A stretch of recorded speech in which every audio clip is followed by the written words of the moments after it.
Hello, everyone. Thank you for tuning in. I am Jaylee. This is JayLeesCorner, and this is Friday night chit chat, pop culture, gossip news, foolishness, and what's not. Okay.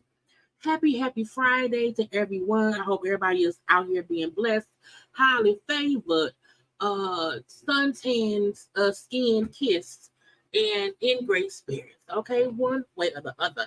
I wasn't gonna go live today, but I said, girl, come on around here and get some good energy from your peoples, okay? And I said if something happened, I would go live, and a few things happened, so we are here to talk about it, okay? I hope y'all having a great Friday and whatnot. People divorcing, people being exposed, people out still ranting, and I'm like, it's a whole bunch. So let's go ahead and let's just chit chat about it, okay? Now, please do a couple things for me first. Y'all know what to do, okay? To make sure that you have subscribed to my channel to become a whole JayBird, and Zai. Okay, y'all know to also like the video, okay? Like it, love it, okay? And stuff. Do not forget to also hit the little share button. Sharing it also helps around here. You can follow me on social media at JayLeesCorner on IG, Twitter, and Stick of the Top. Okay, now I'm here. Hi. Hello, y'all. How y'all doing? I don't look like what I've been through, but I'm here. Okay, my gray hair is showing or whatever. But we have to discuss the peoples, okay? We have to discuss the things, okay? We have to be around here blessed, but still discussing the mess of it all, okay? So, look, I don't think I'm gonna wait the whole 10 minutes to let folk come in because I don't want to be on too long. But I wanted to come and say, hey, JayBirds, how y'all doing? How was everyone? Happy Friday and stuff, okay? Hey, y'all, how y'all doing? What up, though? What it do? Okay, hello, everyone.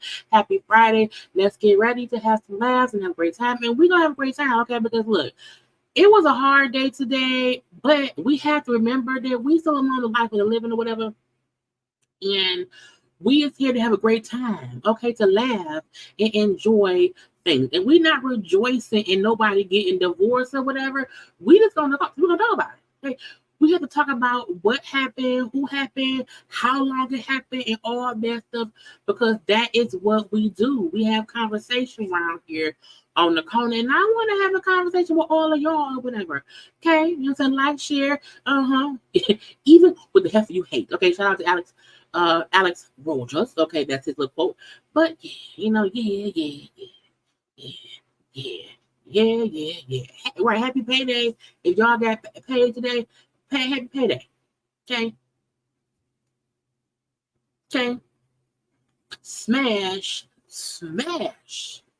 the like button. Okay, so shout out to all my mods, shout out to all my members. I appreciate everybody who put any effort into being a supporter of Jaylee and Jaylee's Corner. Okay, be that a member, a JayBird, a mod, a watcher, a hater, a peruser, a person who just peruses my channel, whatever.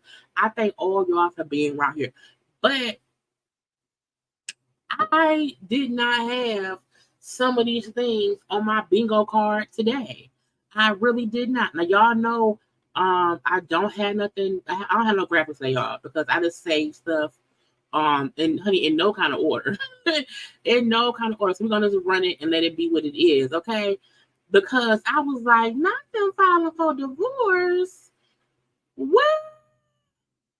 Not today, Jesus. But I'm also kind of sort of not surprised. I'm never fully surprised when anybody come around here saying it's over now, it's over now, the game shut down. I don't really be all that surprised because people be acting like they're happy and sometimes they do not be, okay? And that's what it is. Now, y'all know we not making fun of nobody.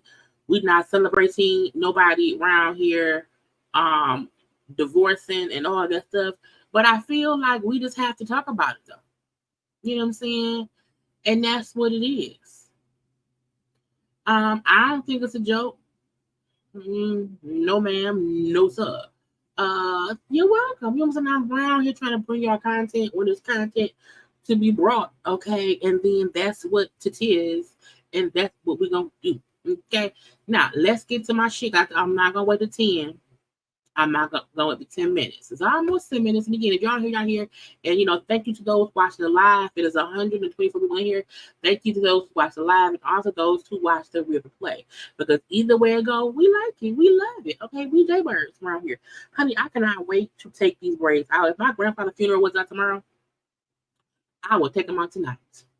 But I can't look a fool in the morning, tomorrow afternoon at the service. But these braids are so heavy. My hair grew so fast this time. For some reason, it's just a month. I've only had these braids for like 4 weeks. That's it. And they get on my nerves. They get on my nerves. Okay, but we're gonna leave that. Let's share the screen. Okay, with the I of the G. And we know we're gonna discuss a few things. I have a fashion thing first, okay? Look, she played it's Jodie Turner-Smith. I always reference her from her role in Queen and Slim. Okay, she ran there at London fashion or whatever. I said that's a bow tie and some panties and some gloves. Okay, that is a bow tie, some gloves, and some panties. I'm like, is that fashion? She looked great. Skin looks nice and moist. She's moisturized and stuff. But I was like, it's a bow tie, some panties, and some heels. And some heels. Her body is sickening. She's gorgeous. She's gorgeous. And usually I love what she's wearing. She's a very stylish person. Okay. Yeah, she is married to Joshua Jackson. That white man who was he on was it One Tree Hill, Seventh Heaven? Girl, one of them shows I didn't watch. But she came around here looking good. And I said, well, go ahead, girl. Go ahead, girl. Now, y'all know when it comes to fashion, I feel like everything is relative. You got to figure out this, figure out that, figure out what it could be. Okay. So that was one outfit I was like, let's discuss. Now, also, they had a bit of Atlanta Fashion Week, I guess. Okay. Over in Atlanta. And, honey, Phaedra and Candy was in the same building. Now we know they live in the same state, so they be around the same people, okay? But they both were at the Louis Vuitton fashion show in Atlanta, okay? Now while I can't stand Phaedra's hair, I don't like the long blonde hair Phaedra. I don't. I really, really, really, really, really, really don't. I also don't like long hair over clothes that I want to see. I wish her hair was a cute short bob or whatever. But the outfit, the clothes, the pants, the top, I love. You know, Phaedra's also a short woman. The pants are hemmed to perfection. They're not too long, not too short. Perfectly. I feel like the only thing wrong with Phaedra's outfit is her hair. It's her hair. It's too much for the hair. Candy dress looked like something Mama Joyce would wear. I mean, ain't nothing wrong with it at all. But for some reason, I'm like, that's not a dress I would wear to a fashion show. I might wear that dress to, maybe the Kentucky Derby. If I'm sitting around a little bit bored or whatever, I may wear that to a baby shower or a bridal shower. But I would not wear that dress to a fashion show. I don't know. I don't know if it's because the dress matches the purse, and that's too much. I don't know if it's because it seemed like Candy's feet is in the shadows and the rest of her body is in the light. I don't know if that's what it is. But for some reason, I just do not like Candy's dress. I don't mind the purse though. Her hair, her makeup is fine. The shoes are really, really cute. But for some, I just don't like the dress. But I do like Phaedra outfit, but I hate Phaedra's hair. And I also don't like Phaedra's eyelashes. Why we should not be able to see your eyelashes hanging off your eyes at all. Okay. We see Ty, in his regular Ty look, as Candy's husband, as a producer, and whatever else that Ty does with his little, man side satchel. Okay, I like his shirt though. His shirt is cute. We see other folk. We see also Crystal, who plays Fatima on Sisters and also on Zatima. I love her purse. The other lady in the middle, who I don't know who she is. I also love her purse. I don't much like her outfit. The lady in the middle outfit looks like she's a robot, or she looks like she's a Nintendo remote controller. It's just what it is. Okay, I do like Crystal's look. She's on the end. It's a cute little shirt dress. You know what I'm saying? It's cute. Phaedra, I still don't like your hair. I still don't. And we still don't. Phaedra, no tea, no shade. Phaedra had work done to her face. And y'all know my rules. If somebody has some work done, we'll discuss it. Because that's not what God gave her. But Phaedra had some things done to her face because her face looks different. Okay. Now if she around here using the face tune, well, either way go, you did something to your face. Because it just looks different. Okay. Y'all ready for to come back on Married to Medicine? I'm not. We shall see. Did I have any more fashion to show? I don't think. Oh, I did. I had one more. Okay. All right. The love of our lives. Okay. Tracy Ellis Ross, who, in my opinion, rarely, gets fashion wrong. Okay. Even though it's a simple all yellow outfit, it's still simple and cute. It's still bright and beautiful. Okay. With the fact of the matter is, it's a simple dress, but the color is immaculate. I love the, pointed toe pump. I love the sweater. I love the sweater tied around her waist. I don't want her to wear the sweater. Okay. It's just cute. And again, y'all know my thing. I love, bright colors on our skin. It looks amazingly. We're golden goddesses around this bitch. You know what I'm saying? It also to show you how simple you can wear clothes and you can make a little pop. Okay, so yes, it is a simple dress. However, but the sweater makes it just even cuter. Y'all know we love a red lip. I'm in a red lip every day. So I just want, so I'm just, it's Tracy Ellis. I'm saying? It's Tracy Ellis. It's Tracy Ellis. And I love the color. I may wear yellow tomorrow. Can you wear yellow to a funeral? Is that offensive? It shouldn't be. It's just a color. I'm gonna wear black and white tomorrow. I want to pop into what's next. Oh, let's say congratulations. Let's say congratulations. Confetti. Okay. Congrats to Angela Renee White, aka Black China. Okay, she celebrates 1 year of sobriety. Okay, so since September 14th of 2023, she has been completely sober. Okay, she learned a lot about herself, in the year. That she made her mind up last year to be done with alcohol. It has not been an easy process, but she did it, and she wants to keep practicing her sobriety. Okay, because y'all know there are different levels to drinking. Some people are alcoholics who need to stop drinking. Okay. And not only do they need to stop drinking, they can't drink no more. You also have people who are not alcoholics, but they just drink. And sometimes they realize they should not drink as much. And so they get clean. Now, some people who, like me, I used to be a very heavy drinker, but in my early 20s, from the time I was like from 17 to 30 is when I was drinking. It was really, really, really, really, really a lot of drinking from like 18 to like 25. And then I was like, girl, you doing too much. Calm yourself down. So I never will consider myself a full-blown alcoholic to where I never need to drink again, because at one point I was like an alcoholic and I drank too much. But once I just said, girl, stop. I'm very much so able to control myself.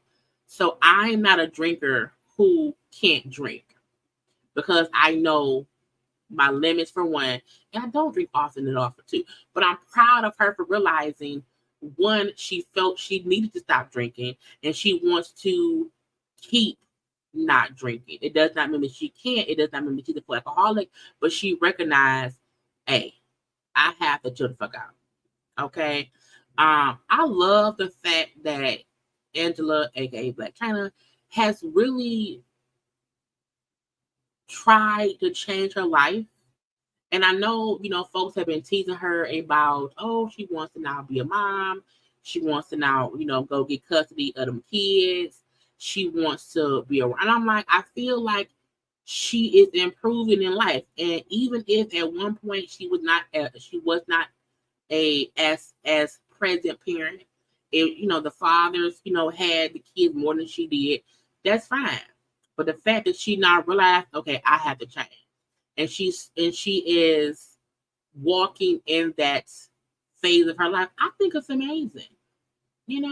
So congrats, confetti to Angela Renee White. I try my best to not call her Black China because she wants to go by Angela White, because that's her real name. But sometimes I make stuff up and say that. But again,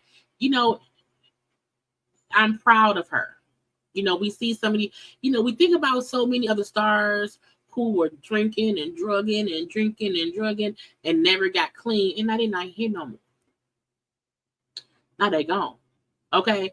So I was watching a clip yesterday, and it was a clip of the Bobby Brown show back when he and Whitney Houston was on Eno. Was it E or Bravo? I wanted to. But the Bobby Brown show with him and Whitney, and it was a scene of Whitney being upset because it was Mother's Day and Bobby had like his nieces and nephews there, whatever. And they showed, like, we seen, young Bobby Christina. And I was like, damn, Just think of how much, Bobby had his issues with drugs. Whitney had her issues with drinking and drugging. Bobby Chris had, you know what I'm saying? And I'm like, if only they had gotten sober and stayed in their sobriety versus people allowing them to stay in that altered mindset, which ended up ending their lives. Like, so when I say I'm proud of Angela White, I'm proud of her because it could keep spiraling. It can just keep, you know what I'm saying? So congratulations. Okay. I kept seeing this video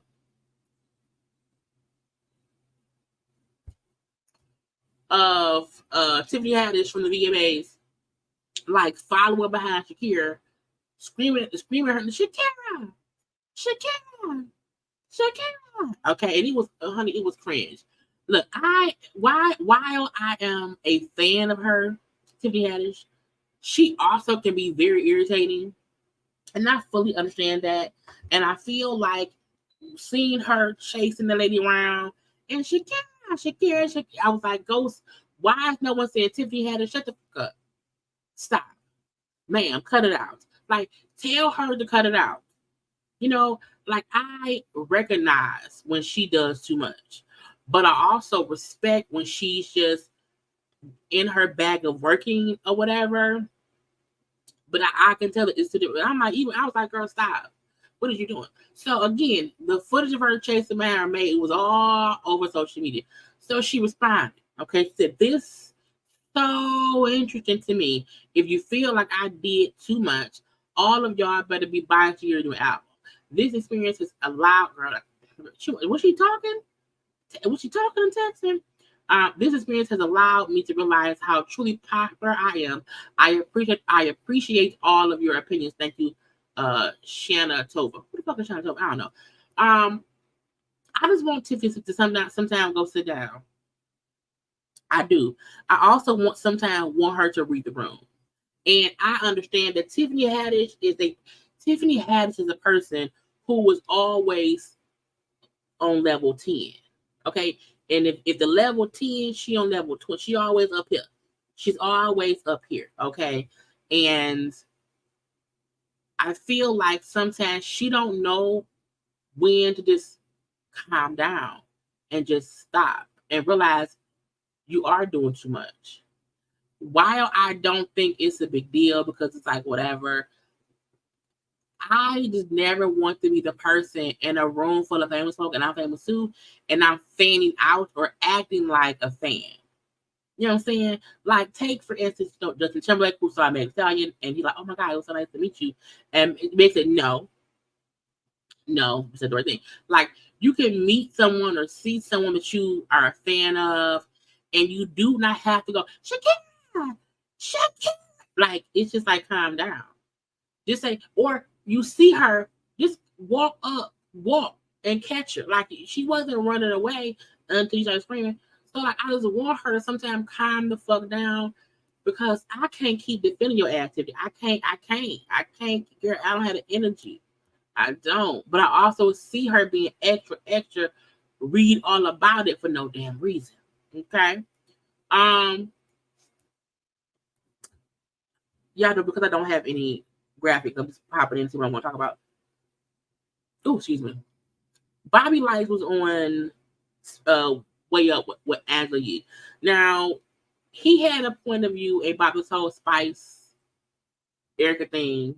And when he said, like, I just feel like the network did it for clicks and views. He was saying how I don't like he said, I don't like the fact that she said it. Like, he made it clear what Erica said was wrong. He don't support what she said and blah, blah, bloop. He said, but I don't understand why VH1 chose to still air it. Okay. He said, as him being someone on the show, on the network, he feel like, wow, like, did y'all kind of hang out the drive? Like, even if y'all would have not aired it, but still held her liable or accountable or whatever, because like, what if I said, what if something happened to me? I'm like, it's weird to me. It's not like Erica did something like, oh, that's not nice. I'm like, what? I do not believe that this shit should not have been aired, because I'm like, why cover it up? I also feel like nobody really tuned in more to see the episode or whatever. We was able to see all the shit on social media. While I understand him saying they did it for clicks and views, Love and Hip Hop has already surpassed its popularity. You know what I'm saying? I don't feel like there's nothing that they can do on that show that I think would get it back to its former glory at all. Because that's just not gonna happen. I also feel like it's okay to show people what got someone fired. I feel like we should not have to, like, we should not have to not see. We should always see what happened to have the right reaction. Because if we went by Erica's stance and saying, she talked about my son, if we thought that, then that would have made Erica sort of a victim. But I'm like, no, they show exactly they showed us what they say happened. You know what I'm saying? And people felt how they felt. But I don't feel like reality shows have things happen in the reality and, oh, let's cut it out because folks may feel like we're going to be doing clicks and views. The whole show is about clicks and views. All Amara and Safari around here tongue kissing at twin birthday parties for clicking the view. Okay, Bobby Vice's face keep changing for clicking the view. Okay, Princess and Ray J have been around here playing with their marriage for years, season after season, franchise after franchise for clicking the view. So everybody on that show is doing something for a click and a view. That includes fighting, arguing. It's all for a click and a view. And again, if we went by what Erica keeps saying, she talked about my son. She did not. She talked about your parenting. So, him trying to say, why air it? Why not? If we don't see what happened, we can't understand if we should be outraged. We don't know if she really said blue monkey.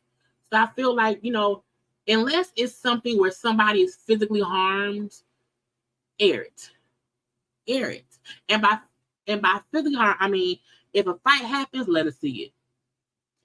If some kind of, SA happens, no. But I'm all for showing what happened so that we can address it properly. Because again, my son, she talked about my son and she did not. Hey, cousin, I love you. It's my cousin Lena, y'all. I think y'all seen my cousin on here before. Hey, cousin, honey, today was the day and can't wait to see y'all tomorrow. We had a good little time today, y'all, at the viewing for my grandfather's the viewing for my grandfather today. And honey, we are family. Okay. But yes, I love him. But yeah, you know what I'm saying? Reality TV lost its shine during the pandemic. All the shows are going downhill. They all are. And all of them, the cast, the crew, the producers, everyone is trying their best to throw everything at the window so something will stick. And so it aggravates me when they say, they're doing it for clicks and views. Y'all all doing stuff for clicks and views. Y'all all doing stuff for clicks and views. You know what I'm saying? Even Erica getting so upset about something so simple was worth clicking the view. Fully was worth clicking the view. Even, everything. So am I shocked that a network is showing what happened? Because it is salacious. It is messy. It is drama filled. But that's what it is. Like, that is what the show has always been. If they was out here showing Peter Guns, dicking down Tara and Amina, getting them both pregnant, that's showing crazy. That's including kids and stuff. That's including kids and stuff, and it being met. See, it's like whatever. So they aggravate me, fully aggravate me. I feel like they need to just let the show be. The show needs to end, really. You know what I'm saying? It really needs to end. Because all it is some Lil Wayne bullshit, if you ask me. But that's just my opinion. Speaking of of bullshit on reality shows, Young Jock, Young Jock, who he has several 13 children. Okay, he got a lot of kids. But the mother of a set of twins he has, a woman named Karla Daniels, wants to take that man back to court, okay, for some more money for child support. Okay, it says Young Jock is being sued by his ex Karla Daniels for child support for the twins, and she said there has been a substantial increase in Jock's gross income from all sources, as well as a substantial change in the financial needs of the parties, the minor children. I'm like, is Jock more popular on the show? Not, I just don't like, and I don't know. And I feel like if that's the case, well, I don't know. Like, I don't see Jock being more popular on this show now than he's been in the past. So, like, why now is she saying, oh, there's been a huge financial increase? I'm like, what y'all making my money from? Did y'all get a new job I don't know about? Did something happen? And like, how was there a substantial change in the financial needs of the kids? I'm like, did she lose her job? Because this is my opinion. If she lost her job, so she don't have as much income or no more, and she want him to pay. I'm like, why? Like, I also feel like Jock and that lady was never like together or whatever. So I know usually the income be like, okay, the child should be living, in the lap of luxury as a parent. I'm like, Jock has 13 children. You know what I'm saying? So he, and that's his fault. But I do also believe he only could have, right. He was around here driving Uber. Wait, where is that? He was driving Uber. Also, Jock been on the radio. Because Jock been on the radio since he's been on Love and Hip Hop. So that isn't even, I'm saying, it's something new. Now, Kendra, who was now his wife, I feel like, this is my opinion.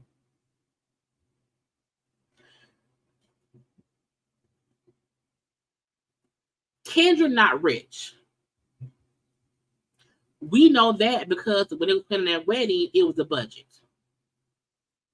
So even though he's not married and Kendra practices some kind of law, I would not take my baby to court to get more money because he got married.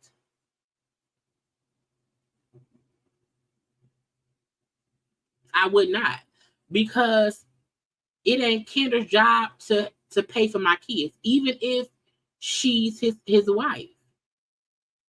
And let's also point out, this lady, the lady with the twins, she ain't like she not these. She became one of the mamas. He already had other kids.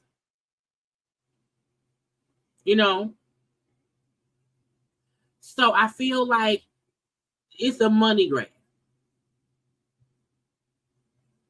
Right. He has 13 kids. Now, if I was Kendra, I would not have married nobody with 13 kids. Okay. But if you don't want no kids, hey, why not marry somebody who got a whole bunch of, so that you ain't never got to worry about him wanting kids no more.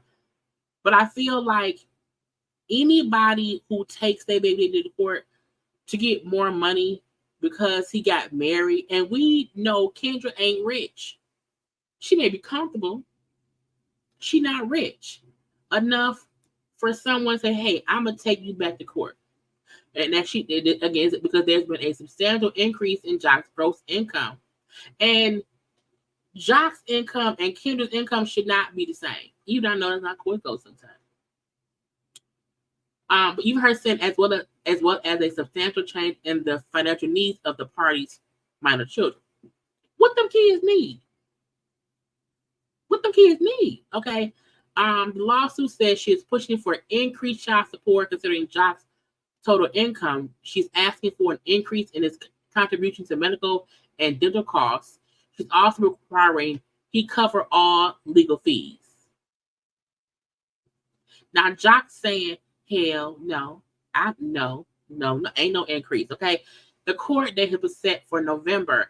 Now, medical costs, dental costs, I feel like parents should split those costs in half. You know what I'm saying? Like, I don't think either parent should pay more of the medical coverage when it seemed like they both probably making, some regular ass money. I'm just like, Lord. This is why Yandy did not want to legally marry Mandisi at first, because he had that. He had that restitution. But if you take me to court for more child support, bitch, I ain't paying your legal fees. Pay your own legal fees. Because you suing me. You taking me to court. So I'm like, girl, I just cannot look. Because as a woman, wow, I don't want your money, lady. I don't want your money. I don't mind her saying, he need to pay some more money, or we need to have equal pay in medical and dental. That I don't mind. But I'm like, just to me, I feel like Diddy isn't good. Diddy, Jock, I'm looking at the wrong thing. Jock is not, some rich ass person who should be around here paying a whole, but he ain't got no money. He ain't got it. He ain't got it at all. It's stupid. So people out here learning lessons, okay? Learning lessons, okay? It says influencer Dana Chanel ordered to pay $87K in restitution for misleading customers. Okay, look, y'all gonna learn to stop. Look. Social media influence. When you see people post stuff, they can pay to post. No. Mm-mm. I sometimes can tell when somebody posts something that they actually use, and it's just like, oh, they're getting paid for it, versus someone getting paid to promote anything. Okay, so this lady around here, Christina, who's a social media influencer, has been ordered to pay over $87K to customers she is alleged to have deceived. According to the Pennsylvania Attorney's General Office, they have reached a settlement with her. Oh, a settlement deal with Casey Olivia. Who was that? So her real name was Casey Olivia. I don't know. I can't read it. But she got to pay restitution to her 1.1 million Instagram followers. What was she doing? She was sued. I should have read this first. It says she was sued by the people for accepting payment from customers without delivering the service promise.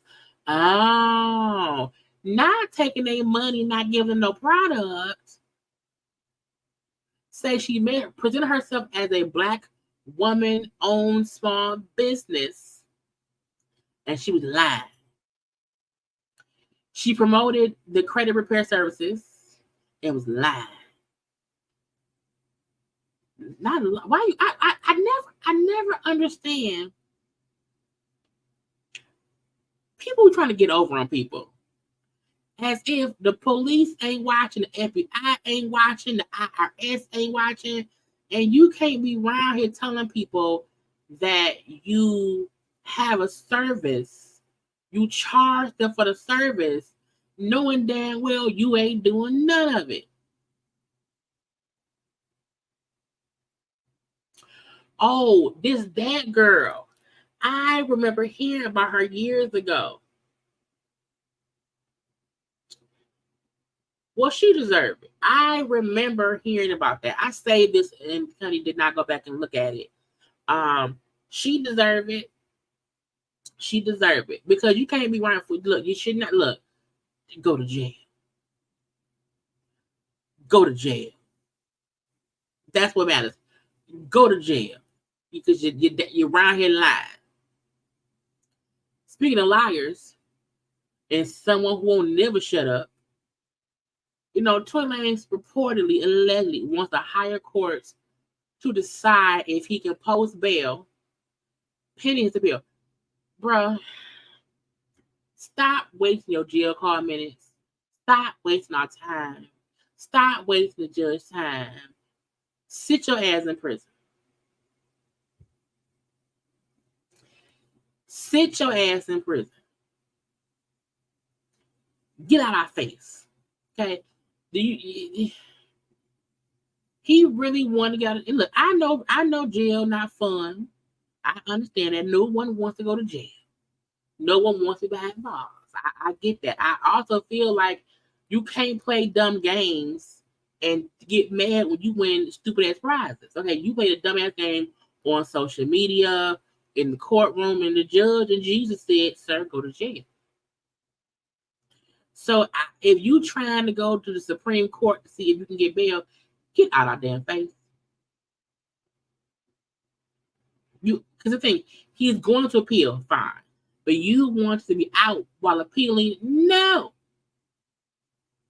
No one wants you around, okay? And if this is the thing, if he was to get bond or bail, send his ass to Canada. He can't be here. Bye. Move, Negro. Okay. Get my damn nerves. I want to touch on SZA, but not that sounds nasty. I want to talk about SZA, not touch on SZA.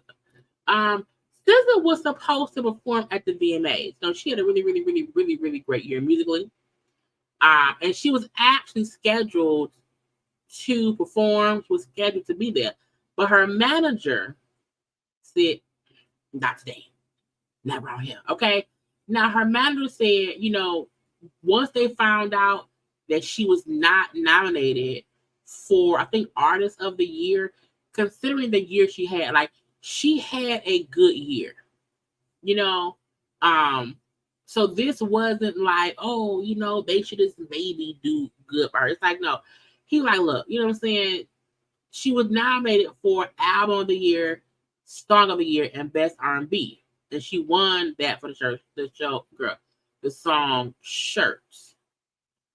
But he was like, if she's not going to be nominated for Artist of the Year based on her performance, based on what she had accomplished, why should we go perform if her as an artist is not being respected and she's not being nominated?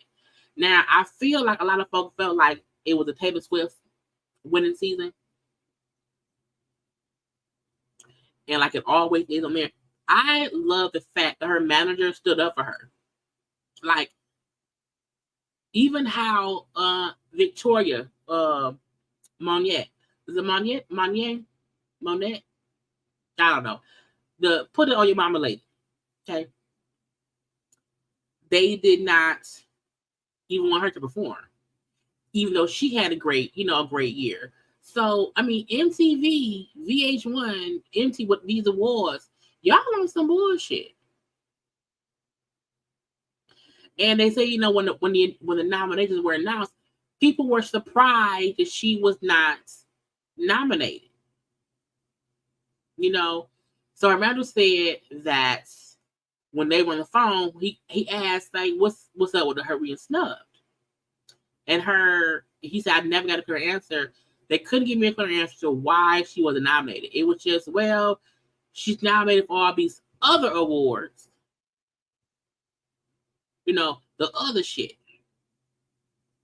And that's like, no, it's on bullshit. So kudos to her manager for saying, you know what, no, we not gonna let you, like, you don't have to perform. No. Because her fans love her anyway. And that's good in my opinion. When they snub us, let's snub them. I feel like we shouldn't watch next year. Like, is the VMAs just a low budget Grammys? Well, they'll sometimes have us around there, but not really have us around there. And that's why I be like, punch him in the face, straight in the face today. Because I don't want to deal with it. Okay. Who else we have to do? Because I gotta be sure we almost an hour in. Let's go to Sukiana. Sukiana around here, you know, and I'm not gonna say she's looking for attention. I'm so thirsty today, y'all. You know, when you cry a lot, you know, your body gets dehydrated. And so I think because of all the crying from earlier, my body is dehydrated. I'm trying to get some water in my system. Sukiana. So Sukiana was around here on social media. You know, her at the VMAs on the ground, you know, like a crazy person.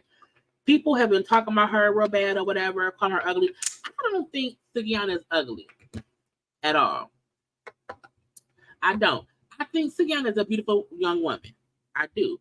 I do feel like she has ugly antics.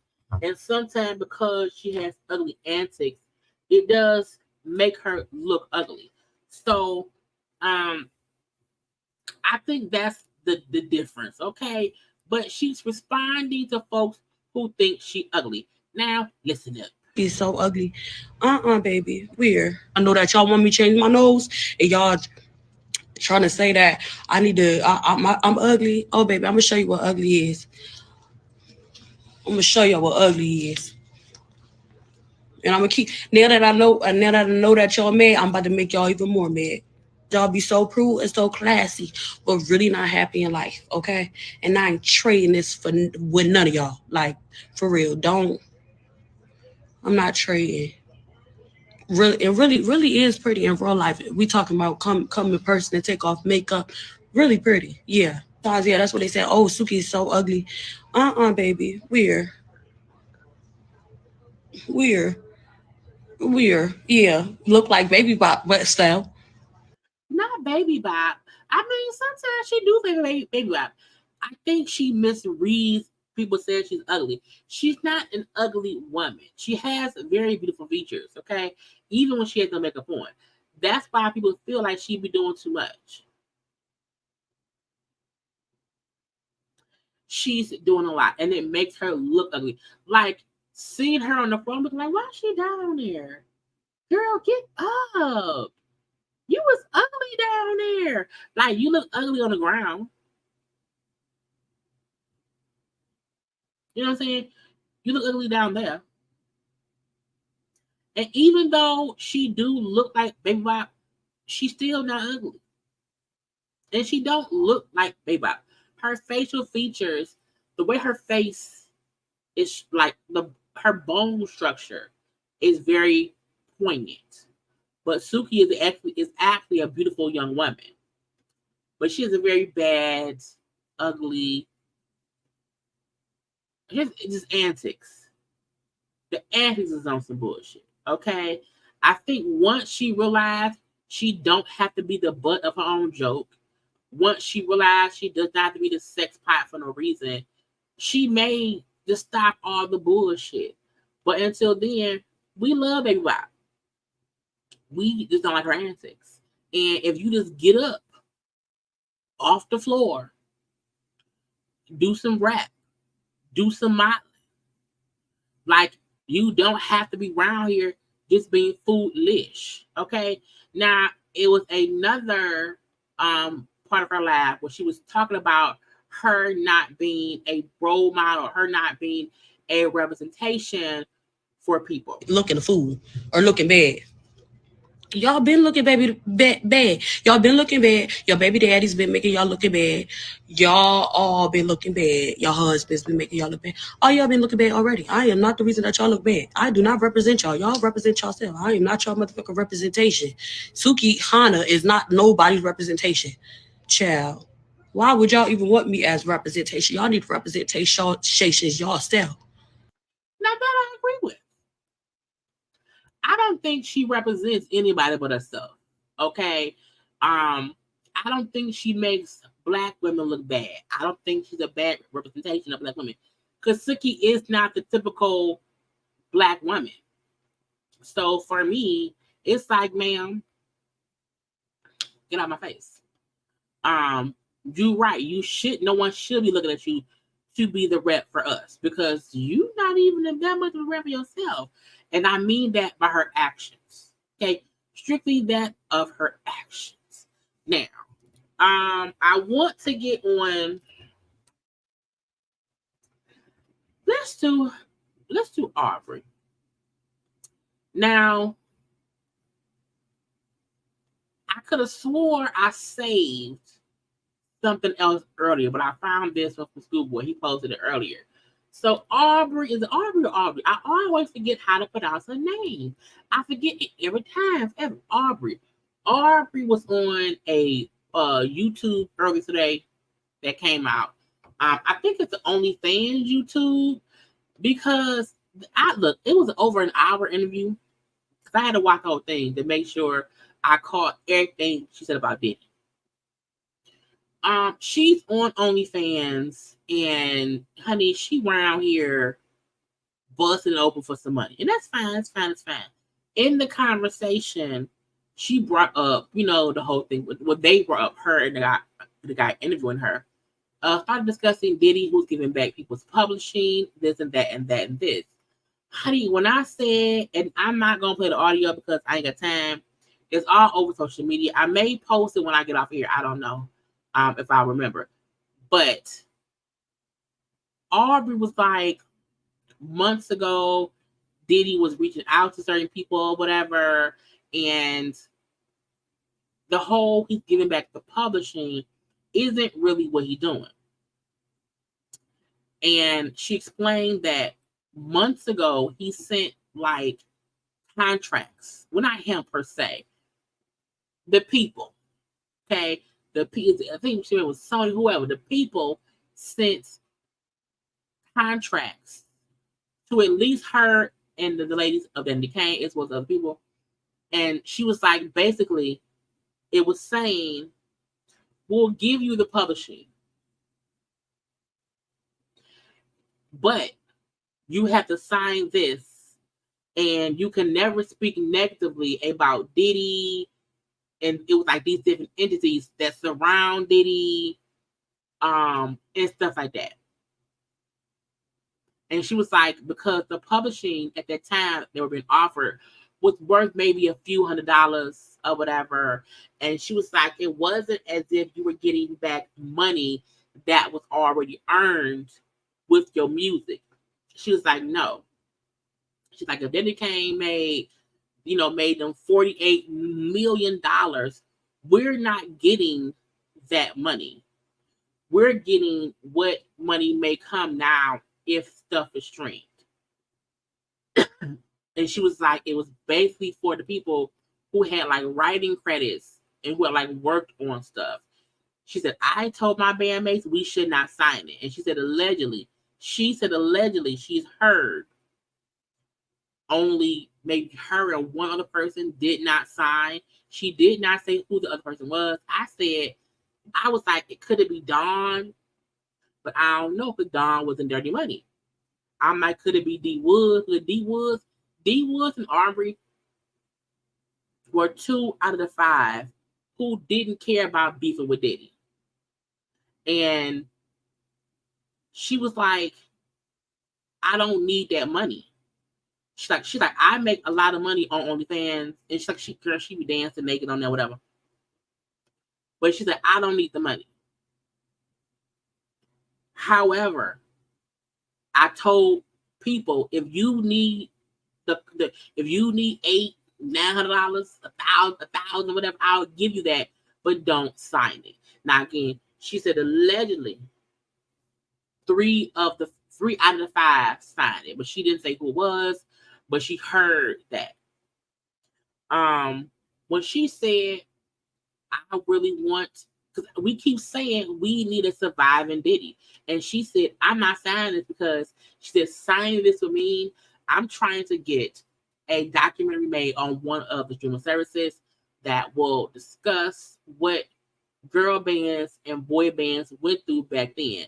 She said, I have multiple people from different groups of chart topping groups who want to come together and discuss what we went through. And when she made the point that if you look at MTV, that Making a Band is the only show that they never replay. They've never went back to their, if you can't find it anywhere. And she wondered if that had to do with Diddy. And I'm like, damn.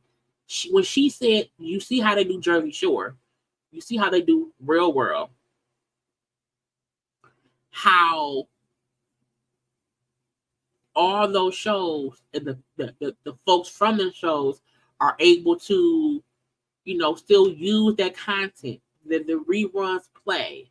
When people see reruns of old episodes, it makes them want to hire them. She's like, no one can see the old episodes of Making the Band and see how great we are singing or whatever and want to hire us to do this, that, or the other. She said Making the Band was one of the biggest shows on MTV at that time. It plateaued them above and beyond because, look, man, I really wish I was doing reviews on that show. If that show was to ever come back, I will for sure review every fucking episode. Because looking at that stuff now, like Diddy having them kids, y'all be pissed off at Tyra Banks because she cut a bitch hair and made her bald and sent her home. Hair grows back. Diddy was around there making them kids. When he made them walk to Brooklyn to get him some cheesecake. Like, it was lightweight abusive. It was lightweight abusive. So she was making valid points. She was like, of course, him saying he wants to make it look like he's doing the right thing. He wants people to make it look. He's like, that's not what it is. At least for her and what she was sent. She read it verbatim, and I'll play it on I'll put the clip on my YouTube, on my IG once, because I don't want to get flagged. And I don't want to be flagged for certain shit. I don't know. If I don't know the people or whatever, I'm going to do it. And I don't know about OnlyFans may flag me. I have time. But when she was like, the contract was that we could not talk about nothing. We can't be critical of Diddy. We can't talk. We can't do none of that. And so if she signed that, if any of them signed that, and they get a huge deal to do a fucking Surviving Diddy on Hulu, which can pay them millions, they can't talk about Diddy. So she said she did not sign it at all. But she said she heard allegedly that three out of the 5 did. But we've seen the bullet. But when she said they don't even replay, I'm like, they don't replay that shit.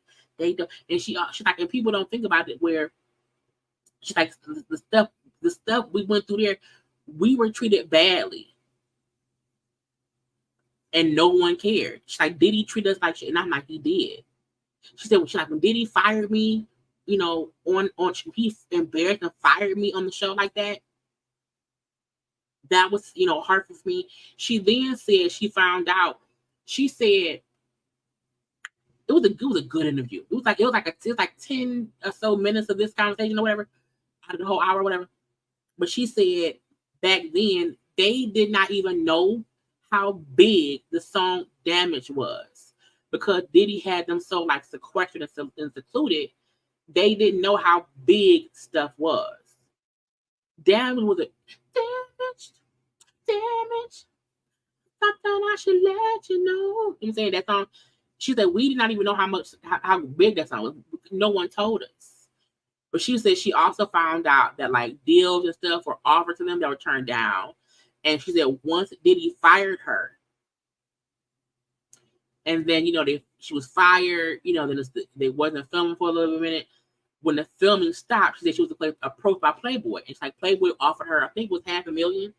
So she got paid $500,000 to do Playboy. And she said after he fired her and she signed to do the deal with Playboy through a spread, for, $500,000. Diddy and them call her like, hey, we fired you, but we're gonna bring you back. She's like, but you fired me. Oh, I was just upset. I didn't really mean it. Come back to the show. She's like, well, no, I have a deal with Playboy. And he said, well, no, I'll get you a different deal. So she's like, they were basically just used pawns. And both DK albums, to me, are amazing albums. They were so talented. That's why when Diddy fired them and basically broke up the group, I was like, we love them. And the fact that Dawn, then went on with Diddy and Dirty Money, but even she got fucked in that. You know what I'm saying? Like, Diddy is the only person out of anybody who was on Bad Boy or anyone he had a hand in handling in one way or the other who was either on his leg or a bad boy representing himself, don't really fuck with him. Aubrey is the only one who will call him out. Shannon, who's that name? Dawn D. Woods, Aubrey, Shannon, and Andrea. Shannon was the white girl with the blonde hair. She, to me, never stood up for anything. She over there. Aubrey was so nice and demure. Once she went and got married, she was gone. She was done. D. Woods don't fuck with Diddy. However, she also don't talk. But we know for a fact she don't rock with them at all. Aubrey will always speak about the B of the S. She don't care. She's always been very, very, very, very outspoken about the things. Dawn is a peacekeeper, meaning she don't rock with the fake thing, but she also won't rock the boat. But she wants to be musically just embraced and released from the B of the S. But she don't really say stuff either way. You know what I'm saying? But they were a great group, if you ask me. And it's crazy that, in my opinion, Diddy ruined them. And he's now on this little campaign of saying, oh, I'm around here, giving back. Let's show it. Let me pause it before I bring it on. Hold on. Okay. Because I can't play nothing, but I can do a little still shot. So Diddy was on Breakfast Club.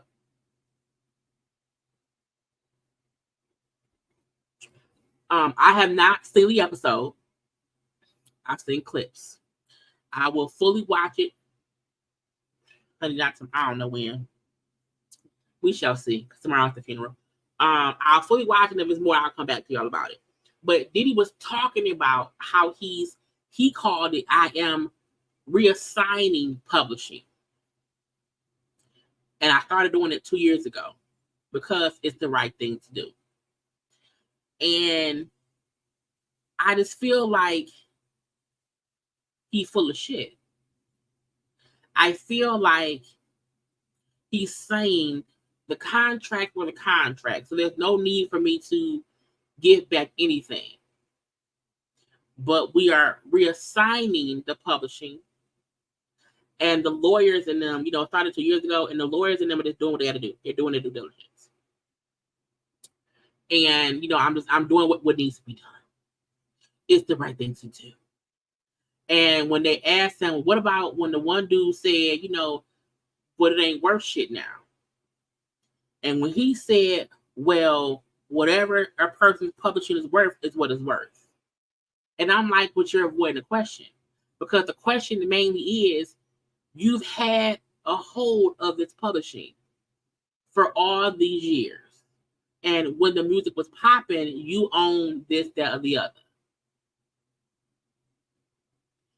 And now it's not much money to be made because you have milked it fully. And that's what aggravates me about Diddy. It's not like it's one or two artists who say, oh, he fucked me over. It's not like only 112 in total said Diddy fucked us. Okay, if it was, and I'm just saying them for an example. But everybody else said we was good. No one on his label, anybody who was on Bad Boy, anyone who was on Bad Boy got fucked. The only person who can't say nothing bad about Diddy is Biggie, because Biggie died in 97. And to me, because Biggie died, this is my opinion, Biggie died before Puff had a chance to fuck him over. Mary J. Blige, Mary J. Blige was never on Bad Boy. Mary J. Blige was always on Uptown. Diddy was a producer who produced her stuff, and they were friends. But Mary was never on Bad Boy. That's the only reason Diddy didn't fuck her. But anybody who was signed to Bad Boy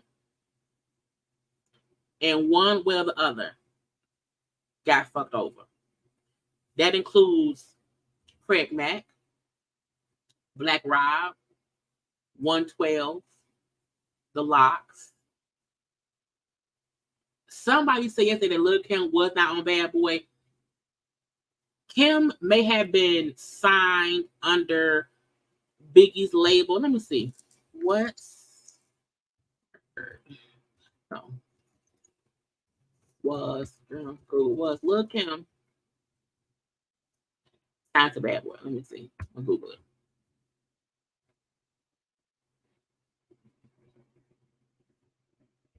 It says Lil' Kim was brought to Bad Boy through her close relationship with Biggie.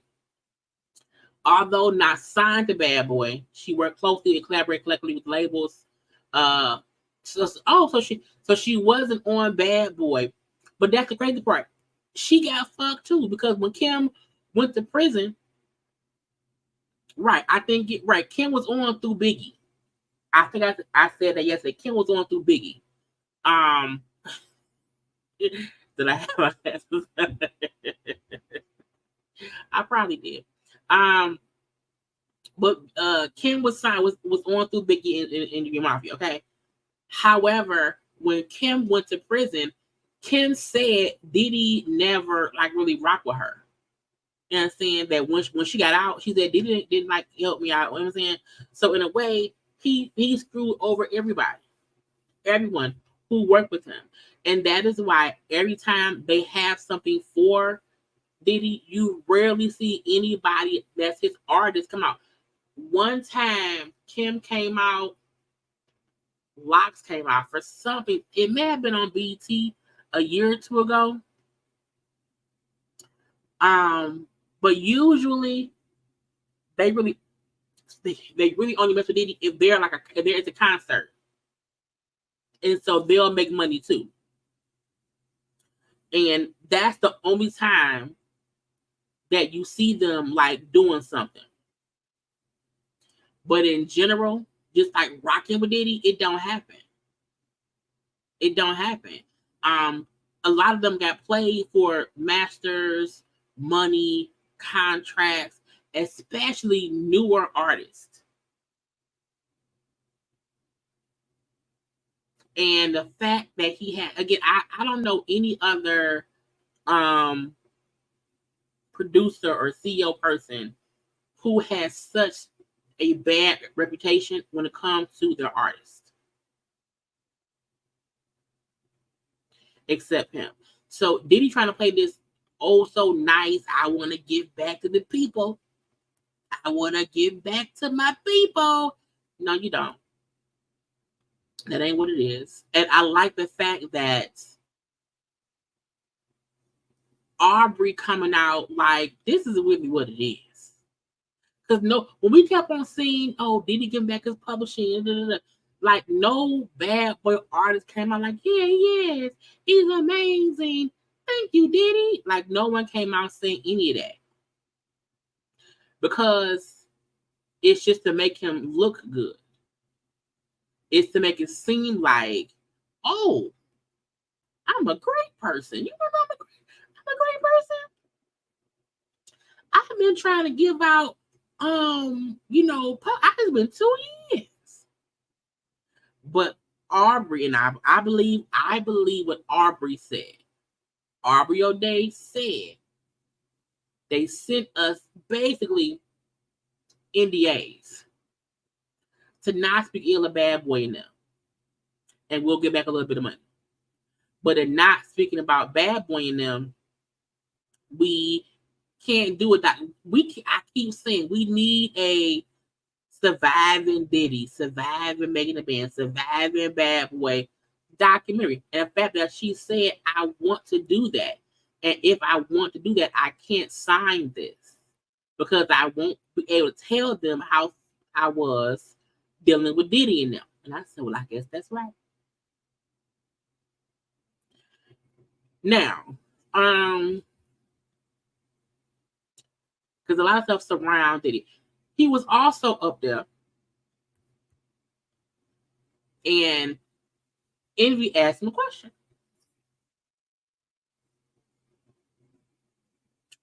Y'all, I'm so mad that my mouth is so dry, y'all. I'm so mad I keep drinking water. But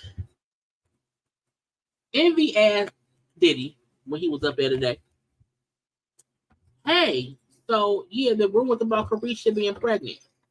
What's up with that? Now, I feel two ways about this. I feel like when you go on an interview spree because you are promoting a project, they're going to ask you some messy shit. However, people were saying that the lady was pregnant. And I don't see an issue with asking the question. Now, even though after Envy got upset at Diddy coming back at him, Diddy said he was joking. But Diddy's first response was like, oh, I would never, talk about my stuff with a dude. Yes, and I wouldn't do that. You up here asking me about my girl, but you hate when anyone bring up your wife. And Envy got upset. You hear me? And he said, well, first of all, it was a rumor. And I was just asking for one. But I don't mind folks asking me stuff about my wife. I don't mind that. But I'm not going to let nobody disrespect my wife. And he was like, so-and-so said this. And he said, I was playing. I was joking. I was kidding. I feel like Diddy was for real. I feel like Diddy did not want folks asking him about if Carisha's pregnant. I do. I think he did not expect Envy to get upset about it.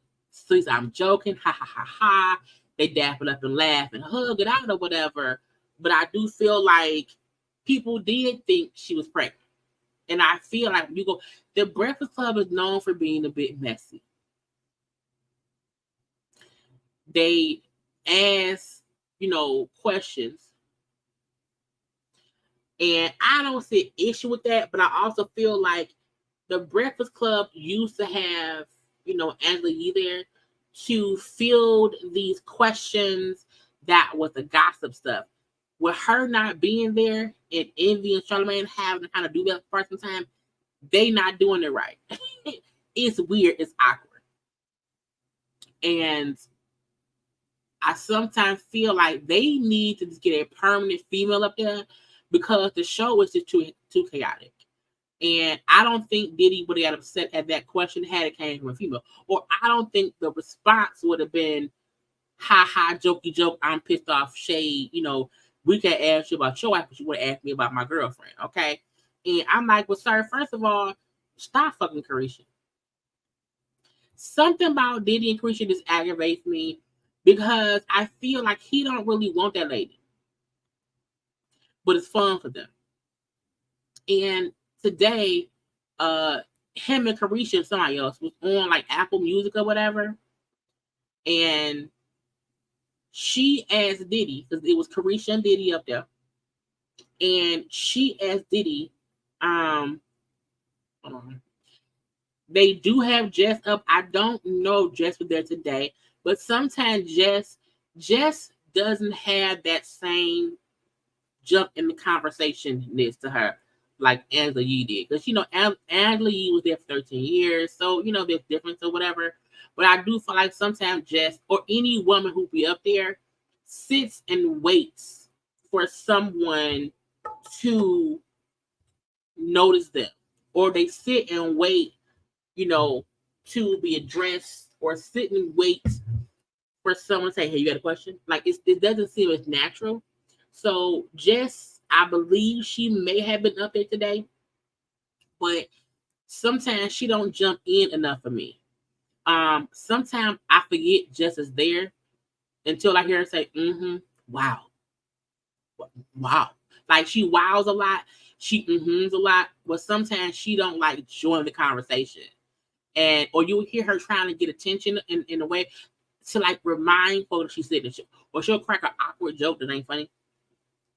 I do agree Claudia would be a good pick, because Claudia is a grown woman. She's a professional. She's been doing it. But Claudia ain't up there enough for me to feel like, what I'm saying, for me to remember that she is there. Like when she there, she there. But because she's not there as often, because she does, the Fox Soul thing or whatever. But I do agree that the only person I think that jumps in and enters the conversation is Claudia. But Carisha and Diddy up are talking. And honey, she gonna ask him, like, how is he in bed? And I was like, now what kind of shit is this? Ain't you fucking in bed? So I was like, why is she asking him this? And then would you know? Would you know? Would you know? And then he said, would you tell him? Well, he don't go to bed. And say he don't go to bed. I was like, why do we need to know? I don't look. There are many men who not that I want to sleep with, but I want to know like what they like in bed. Like just tell me, but I don't want them. Diddy has never been the person where I'm like, let me know how he is in bed, because he's older to me. And her singing his praises on how great he is, how much stamina he has, how she be hoping he gonna go to sleep. He don't go. It's odd. First of all, I don't want to be with anybody that has all that time to be fucking. I don't want to be up all night having sex. I got shit to do in the morning. Even if I have nothing to do in the morning, I have shit to do in the morning. Period. And her, like, he is all that. I'm like, why do we care? I feel like, there's a difference between being in a relationship of any sort with somebody, and you are talking to them in an interview, and you let them know, I love you, we good. You know what I'm saying? Versus discussing literally, oh my God. It's like, it's when Cardi do Offset, I'm like, But with Cardi and Offset, because they are a young married couple, that's that young married couple shit. Like even Sierra and her husband Russell, like we see them like look at each other. We know it's popping. Dwayne and Gabrielle. Hell, even Barack and Michelle. You know what I'm saying? But I'm like, I don't want to know that Diddy saw all night was he popping pills. Allegedly. It was just weird to me. And I'm like, ma'am, move on. Like, and this Carisha still rap? Does she? I don't know no more. I'd be confused. It'd be a lot. Jesus fix it. Because it's like, man, why are you doing all that? Why would you ask him that question on our watch? Okay. Now speaking of envying them, you know what I'm saying? Tyrese.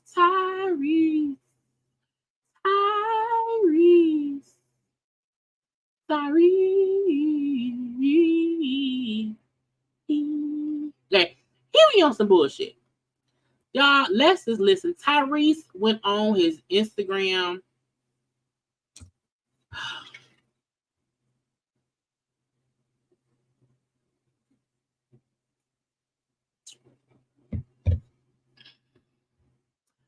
don't know who Tyrese is trying to convince of his innocence or his guilt.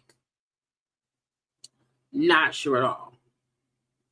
I also feel like nobody should do something for someone and then keep throwing that back in somebody's face. You know? And I feel like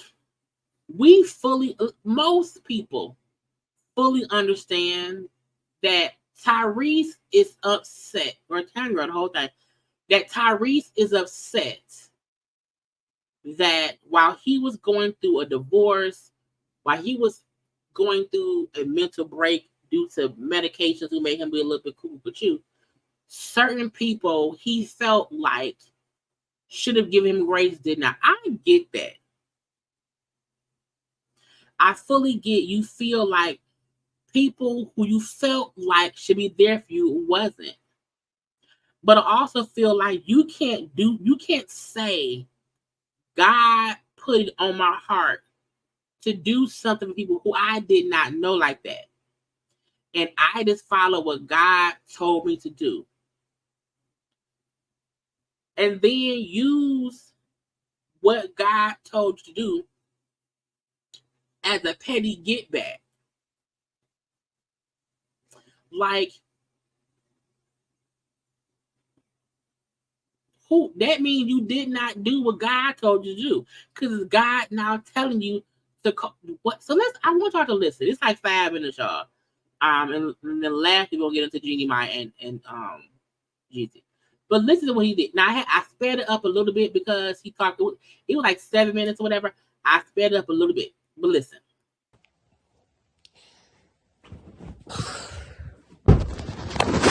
Now you see, it says wasn't gonna do this. I wrestled his gloves off at DJ Envy. You wanted to go viral. Enjoy. Now, first of all, spell check. But listen up. I'm gonna let a lot of people down from the choice that I'm about to make. I've been asked to leave it alone. It sounds so evil. It sounds so evil. Yo, I sped that up and I didn't listen to it. It sounds evil. I don't want to be with the eat. Let me see if it's on his page, so I'll pull up from there.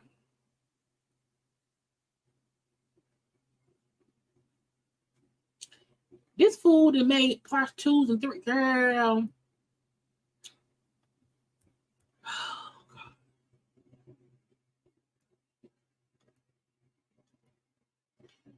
First of all, y'all, the voice. I'm like, is it a demon? It sounds a bit demonish. I said, I don't want no demons right now. I pray Jesus. First of all, why does Tyrese profile picture look like Tevin Campbell? Is it Tevin Campbell? Second of all, this first one right here, you know, with his out of your first thing, that was part 1. He's made some more. So we're gonna just get into it and we're gonna see where it goes, okay?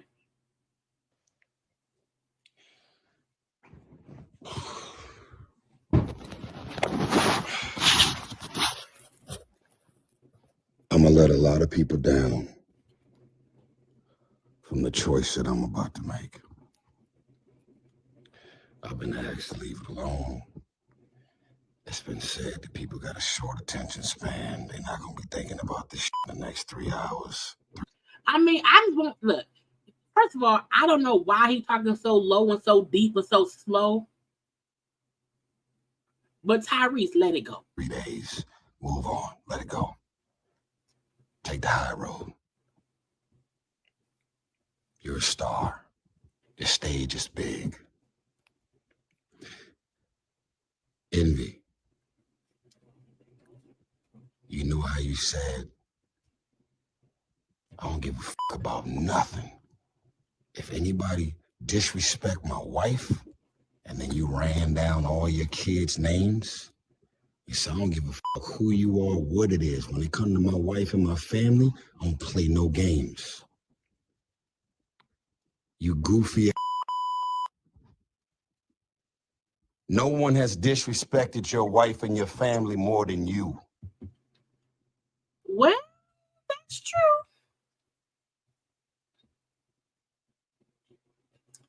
I fully agree, Wanda.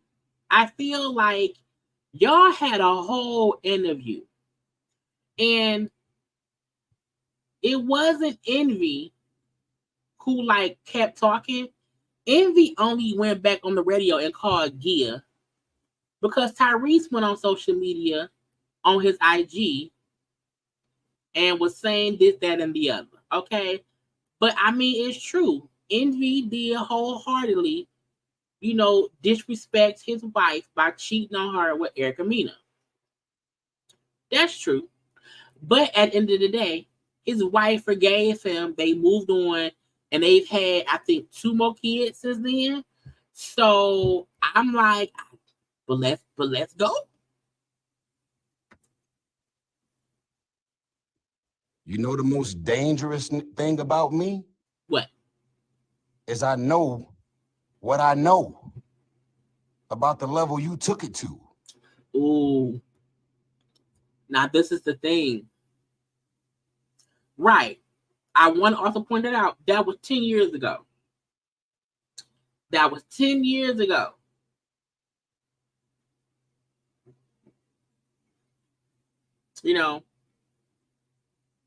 I'm going to let it be. But it was 10 years ago. But I also feel like if he has any inside information, again, coming out and using all of that isn't what God told you to do. Period. I'll leave it at that. So all of a sudden, when it comes to your wife and your family, that's off limits. I don't play no games. I'll fucking be ready to shoot, stab, and kill when it comes to my wife and my family. But nigga, no one has violated and disrespected the shit out of your first lady and your family more than you. Put a pin in that. He is mad. He is mad. And I fully don't understand why it's going to this level. Like, I don't. It's messy.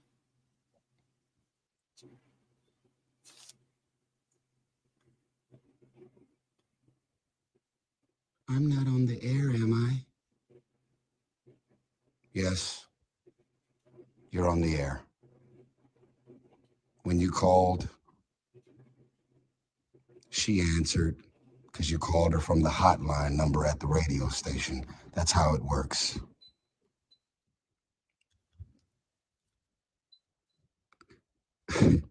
Everybody can see through the. Let me explain something to you, sir. Any real man who's ever been married, got a fiance, a girl, a baby mama, most real men, most don't play no games when it comes to their girl or their wife ever being disrespected or violated by another man. I'm still mad at his voice. Y'all's story is all over the place. It's so all over the place that y'all don't even realize that what you said at 5:01 is very different than what you're saying at 5:03. DJ Envy, you know how much your net worth is, right? You know you don't have a prenuptial agreement in place, right? No, he not. You know you got about 6 or 7 kids, right? Oh, not the kids. You know that everything about everything pertaining to your world was about to come crashing down And for some random, strange, odd, unexpected reason, I did exactly what God told me to do. And that's where I have an issue. He keeps saying because God had him do this and God had him. Tyrese is doing this to fill the information. We got to come up with a good name for Tyrese. We do. We got to come up with a good name for Tyrese. But Tyrese talking about, God called me to do. Then why you playing with God? Don't play with God. Don't do that. Just don't. We are bringing up stuff from 10 years ago with that man's marriage and not in a better place. Like, why would you do that? And they say that no good deed shall go unpunished. And I'm experiencing this right now in real time. You know why your wife called into the airwaves, bro? Oh, Lord. Leave that man wife out of it. Because you got exposed in your living room. When I said, how convenient, you could not sit there and look me as a man in my eyes and tell me with real honesty and integrity why my divorce has been a mockery and a funny joke and a topic of discussion at the Breakfast Club. You and Charlemagne talking about mental health awareness. Are we going to be advocates for mental health awareness, or are we out here trying to f people mental health up because you're giving out donkeys of the day and attacking people and going into people's issues and breakups and marriages and financial traumas and all of the things? Yeah, you got a job to do. I got it. You're in radio. You got to report the news. I got all that. I got it. See, this is why I differ from Tyrese. I feel like people talk about gossip. People talk about news. People talk about what people are going through. Tyrese be going on these rants and he be having these antics that has to do with his wife. He also be the one talking cash shit about the wife, the ex-wife. So it's weird that he wants people to not discuss. He's really upset because they talk about his divorce. That is insane to me. So many other people discussed his divorce. And I feel like this is like a personal thing between them. Like, this is like a personal thing between Envy, Charlemagne, and Tyrese. And they just putting us in the group chat. I don't feel like you can't do something out of the kindness of your own hearts. And then you feel like someone didn't help you save your marriage.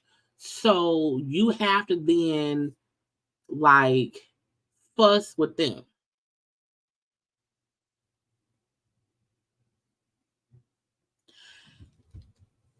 I don't understand why he's still harping on. You didn't help me save my marriage, but I helped you save yours.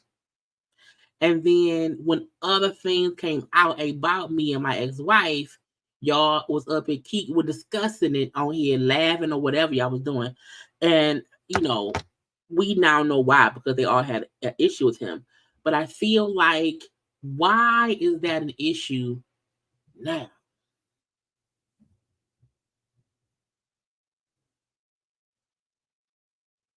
When Envy said that Tyrese wanted to be on like a live interview thing, whatever, with him and Gia, for him to discuss his ex-wife, I feel like he's upset because he can't get Tyrese is upset he can't get the attention to trash his ex-wife how he wants to trash his ex-wife.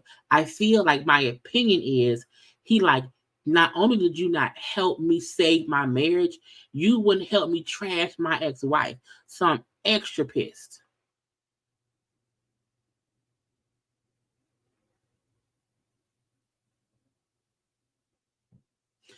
And Tyrese also don't understand people were not just discussing his divorce.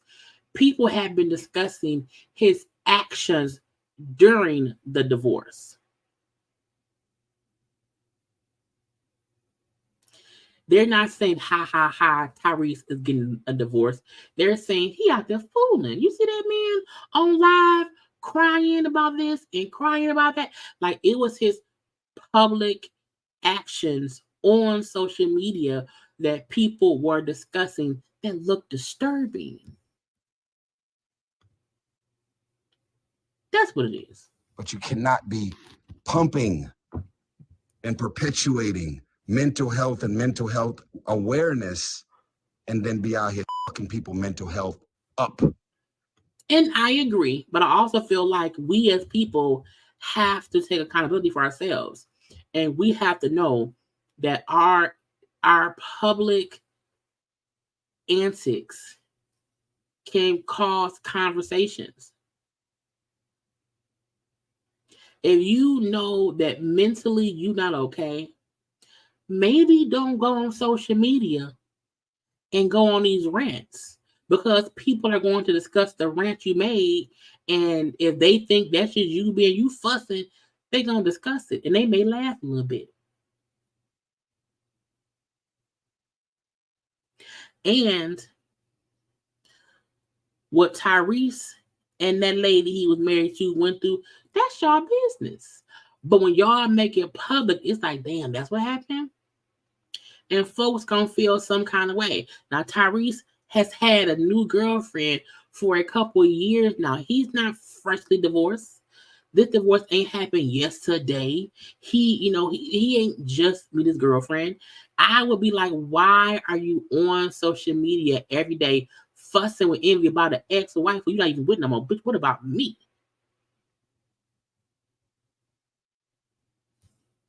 Is what I would say. I don't have mental health issues. Yes, you I do. had a mental health breakdown because I was given psych meds that had extreme adverse effects. This is the issue I have with that. He keeps saying that, right? However, Tyrese is exhibiting the exact same behavior that he exhibited then.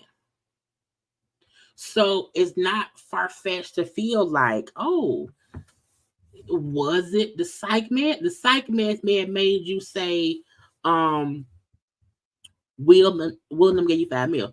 But you are exhibiting the same behaviors now that you did then. So what's the excuse now?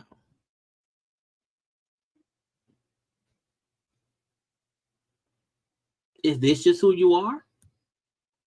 You still on camera crying. You still, just being a little bit erratic. So if to me, he can't make it seem as if, well, I don't have an ongoing issue. I had an issue based on this one. I had a situation based on these pills. I ain't on them no more, and I'm fine. It's the same antics. It's the same antics. If I'm in a studio and smoking weed, you'll see me sleep on the couch. I don't smoke, I don't drink, I don't do anything. Anything that has to do with me being exposed to anything, I'm gonna be wiped out. If you in a studio and they smoking weed, you smoke weed. You may not put the weed up to your lips, but if you're sitting in a room where people are smoking weed, you are inhaling the weed. If I'm somewhere and someone smoking weed, I leave. So if you sleep in the studio, because everybody in there smoking weed, you high. You got a bottom line about never disrespecting your wife and never disrespecting your family. That's a general consensus. I think every man in the world feels that exact same way. But actually, Not ask your. how do you disrespect your wife and your family the most and try and hold another man to a particular standard? Now, what standard anybody trying to hold Tyrese to?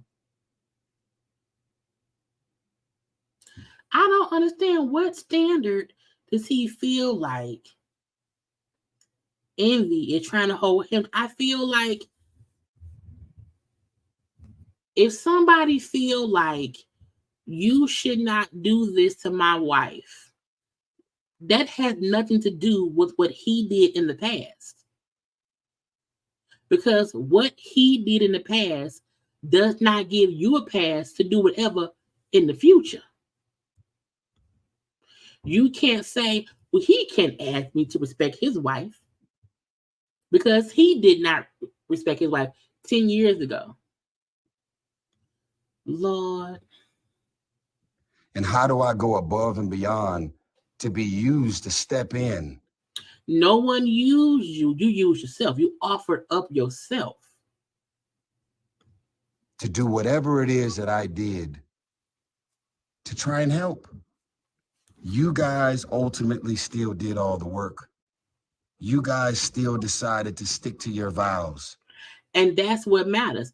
And I always say, if that man cheated on his wife and she found out and they worked it out and she chose to stay, that's their life. I can't keep bringing up what that lady husband did 10 years ago because she forgave him.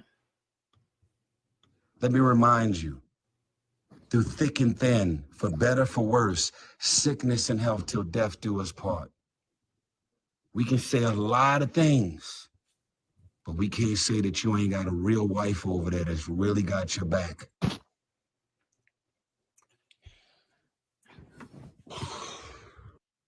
That was part one. Child, is this part two? Do whatever it is that I did to try and help. This Negro really recorded this and put it out in sections. You guys ultimately still did all the work. You guys still decided to stick to your vows. Let me remind you, through thick and thin, for better, for worse, sickness and health till death do us part. We can say a lot of things, but we can't say that you ain't got a real wife over there that's really got your back because she's still with you. Why you mad, sir? Ponzi scheme. Girl, no, not the legal shit. Lord. Stealing all this money from all these innocent people that ain't got to do with me. Oh, not y'all know Envy was getting sued for that, right? Y'all know that man who Envy was working with, who was doing that construction, doing that real estate. People were saying they didn't get their money out of it. They were saying it was a Ponzi scheme. He was being sued for that. They were saying that Envy was attached to, connected to the man. They was making folk chip in money, and it was a girl. Now him bringing up the lawsuit. Ooh, Lord. What you did behind her back, with the 1, with the 2, with the 10, that ain't got nothing to do with me. See, you're a manipulator. Lord Jesus. You're a gaslighter.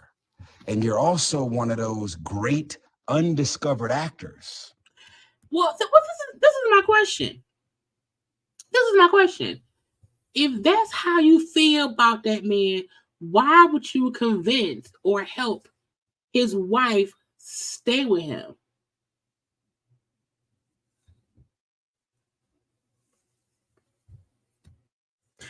This sounds like what Gia and Envy was saying, because at one point they said Tyrese allegedly said, you know, if you had somebody like me, I would never treat you how he treated you. That sound like it, because you round here calling Envy basically a bad husband. He's a bad person. Why try to help a bad person keep their wife? God told you to go keep a bad man with a good woman in a fucked up marriage? God wouldn't do that. What does that mean? How the fuck are you living a double, triple life and your wife, who is completely innocent and sweet, had no sign and no indication whatsoever that you was out doing what it is that you was doing? Now, Gia said that. Gia said she had no idea he was out there cheating. But a lot of me people have no idea their spouse be cheating. They go for men and women.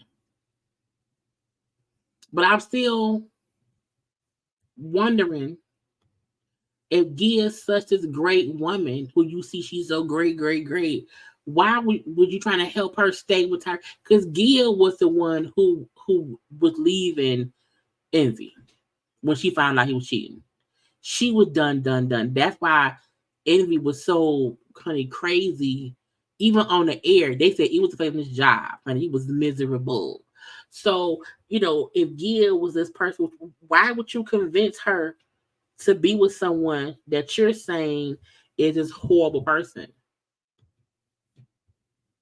It almost sounds like you felt that way about him. Maybe we're telling Gia he ain't shit, Gia, you shouldn't be with him. But I love him. Well, I guess you know what I'm saying? Like, were you trying to convince her to not be with him? You had to be one of the baddest I've ever known to cheat on your wife, ever. I mean, you nice with, you ain't leave a trail of popcorn down the hallway at all. Hats off to you.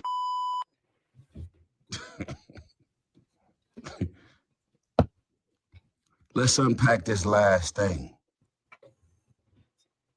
One of the other things that was mentioned, well, two of the other things that was mentioned, and then I'm done. There were nights that Tyrese called me. This is what your wife said. Oh, Lord. Lee. And I'd be on the phone and we'd be talking about topics and things. And my husband would be laying in the same bed right on the side of me. Really? I'm on the phone with your wife and you're in the same bed laying on the side of her. Why it sound like it's finna get messy? It sounds like it's finna get messy.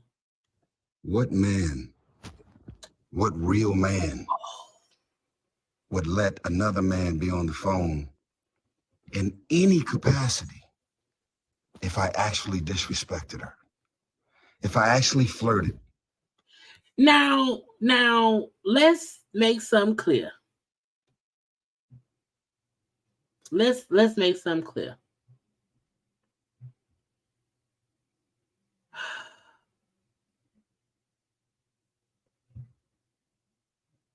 I feel like Gia said when they were all still friendly, and friends, that she will be on the phone talking to him.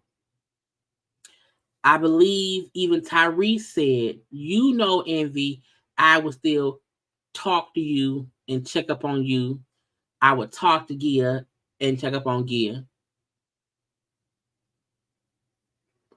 So I feel like somebody, I don't know who, is making it be messy. Because if she said, while we were friends, yes, we'll be talking and he'll be right here. I can be sitting in the bed. I don't think she said that was after they felt like he was being uncomfortable. I mean, he was being, she started feeling uncomfortable, and he started getting, inappropriate. But I just want to know. I do feel like Tyrese is taking this to a place where it do feel like, were you jealous that Gil wasn't giving you attention? So now let me make your husband look stupid and let it be known I was talking to your wife. I was talking to her. It's a lot. It's a lot. Or did anything that y'all accused me of doing? What did I say and what did I do that was inappropriate? To where if it's so disrespectful and inappropriate, you cross the line, need to box your mouth. Like, that was the most gangster I've ever heard in my life. You're a comedian, dude. There were nights that me and Tyrese was talking and my husband was right laying in the same bed. So I've already allegedly violated you as a man, as a husband, and I violated your wife. Now again, Gia did not say that was after the alleged, stuff. Allegedly, right? I crossed the line, I disrespected, I flirted, I went from trying to help, and then I turned it into something else, is what y'all are saying, right? I mean, that's what this seems to be.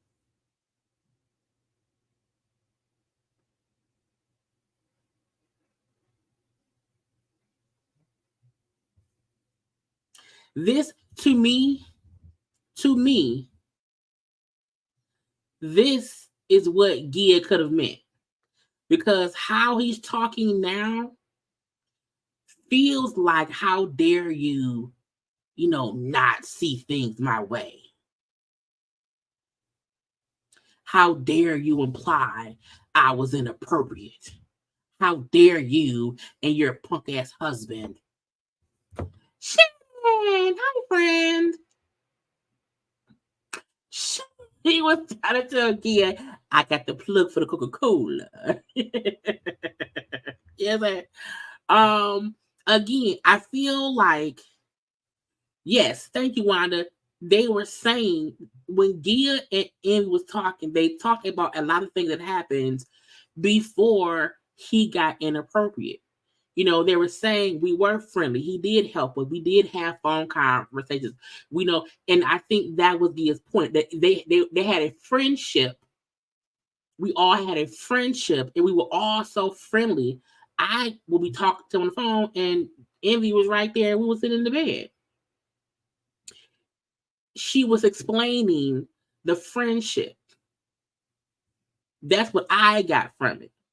When I listened to the phone call, what Gia was saying, I felt like she was saying we were friends. It started off friendly. He was helpful. He did help me. He helped my husband. He did reach out to me and I think they both were saying that.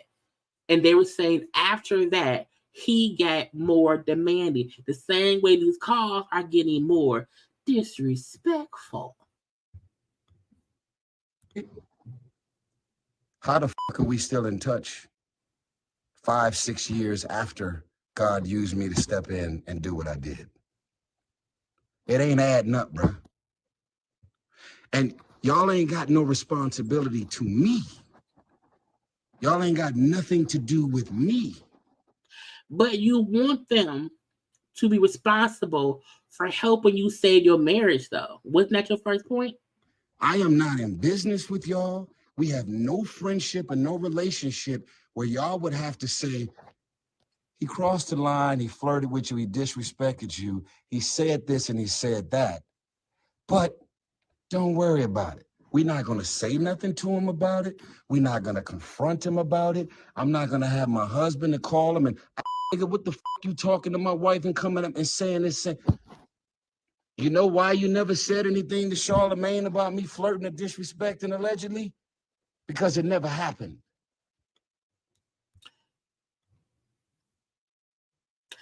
I want a yes or a no from y'all. Do y'all believe that Tyrese, on some level, was inappropriately too friendly and flirting with Envy's wife, and that Envy's wife felt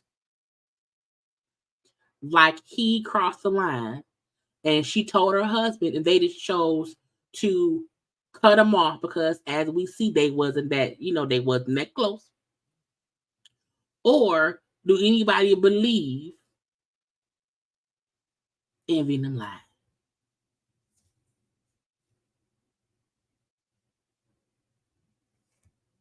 Yes, you believe it. Yes, you believe it. No. Tyrese is a snake and insecure, and an insecure one at that. Yes, you believe it. Not true. Charlamagne said Envy told. Very much so. Yes. No. I wish Tyrese would stop and focus on his mental state and his daughters instead of being messy. I see what Charlamagne meant by telling them both to leave. Yeah, it is crazy when Charlamagne is the one who's the voice of reason. Okay, yes. Yes. No. Answers. Yes. Yes. Yes. No, I think Envy had the issue, not her. I think, but see, even if Envy had the issue, not Gia, that still means it was an issue. That's just in my opinion. Yes, no. I believe she thought he crossed the line, and that's all that matters. And that's my point. Because Envy kept saying Gia felt. It was he never said I felt. He said Gia felt this way. She told me, and once I seen things, I was like, let's just cut ties. Gia said out her own mouth she felt he was inappropriate. And at the end of the day, if your wife feels uncomfortable, that's all that matters. You know why you never called me, text me, confronted me about what I said and did, supposedly? Because it never happened. I'm going to tell you what really happened. Because you're not the sharpest nail. You're not the sharpest knife in the drawer, Mr. Envy. I'm going to tell you what really happened. What happened? After you was exposed on your own breakfast show Mm-hmm. about leaving me for dead. Leaving you for dead? Where you leaving you for dead?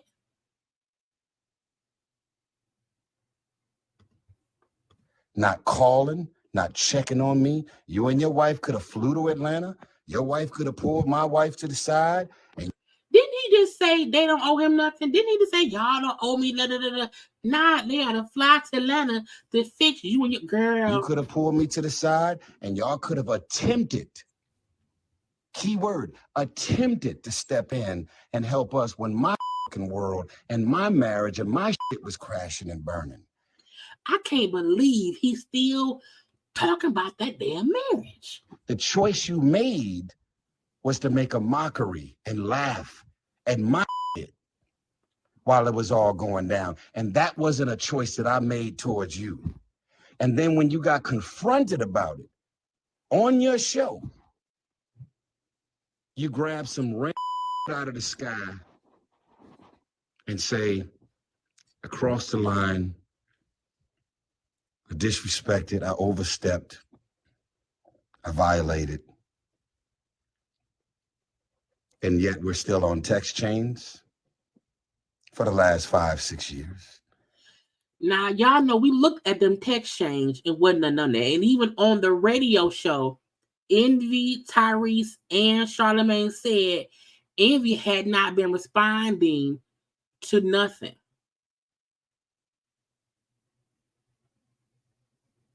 They said that because they did say how they had a text chain, and even Charlamagne said it wasn't much talking on there because Envy had blocked it and wasn't responding. That's what's crazy. And why would Envy have to make up a whole lie and then include his wife? He can just say, I didn't want to talk to you. Like, that's the weird thing. Like, to me, in my opinion, Tyrese is trying to avoid what, because you said things and acted out over time, and now you want to make it seem as if, no, he lied. I did never do that. It just don't seem right. And yet, we have been on calls, all three of us. I would say a minimum of 10, probably 15 times. I'm on the phone with your first lady, which I've always called her from the beginning, because she is your first lady. I'm on the phone with your first. I was like, oh, that's crazy. I said, do me a favor. Can you get Envy on the phone? She would always click over, you would answer, and we would talk. Where is the violation, Envy? Later. Where is the disrespect, Envy? Later. Where is the me overstepping and disrespecting anything that's got to do with your wife, Envy? Later. Like, it's really like he's trying to make it seem like because there was a friendship, it's impossible that eventually later on down the line they felt some kind of way. Like, he really tries to confuse y'all. He ain't confusing me though. Where is it? Be consistent, bro. Do whatever it is that I did to try and help. You guys ultimately still. Oh wait, it's the last part. Wait, is this the last part? After 5-6 years. Wait, are you sure? After 5-6 years. Y'all, y'all want to keep listening to Tyrese because I'm over him. Do we need to hear anymore? It's too. Put it in the comment section. Majority rules. It's two more parts. It's 2 more fucking parts, y'all. And each part is 6 minutes and 50 seconds. Oh my God. I am aggravated. Like, he not even entertaining like Bishop Robert. Thank God. I'm so happy y'all said no. Get the fuck off my screen. Whew, get out my face. Look. Oh my God, he aggravates me. I am not an Envy fan at all. Envy is not somebody I like. He gets on my damn nerves. However, in this instant, I feel like Envy not lying. Gia not lying. You know what I'm saying? Not at all. Tyrese said something, did something that made them upset, and they said, get out my face. Okay, that is my belief. And unless Tyrese showed me a voice note, a video proof that Gia said, you have never done anything, never, that's the only way I would believe that nothing ever happened. Okay, at all. He need to talk faster. Let's move on. Lastly, to the divorce of it all. Look, I don't feel like anybody saw this coming. Like, I was like, that he filed for divorce? Really? I mean, look, Jeezy, young Jeezy, okay, filed for divorce from Jeannie Mai. Now, their daughter is like just turned 1. I think she turned 1 in like January or whatever. So the baby not even 2. Okay, this is also something too. Most of the people who started dating like during the pandemic, they're all breaking up. A lot of people who started dating either right before, like the end of 2019 and the first few months of 2020. That was peak. I like you, but we can't date in public. Let's just date in the house together because we can't go nowhere.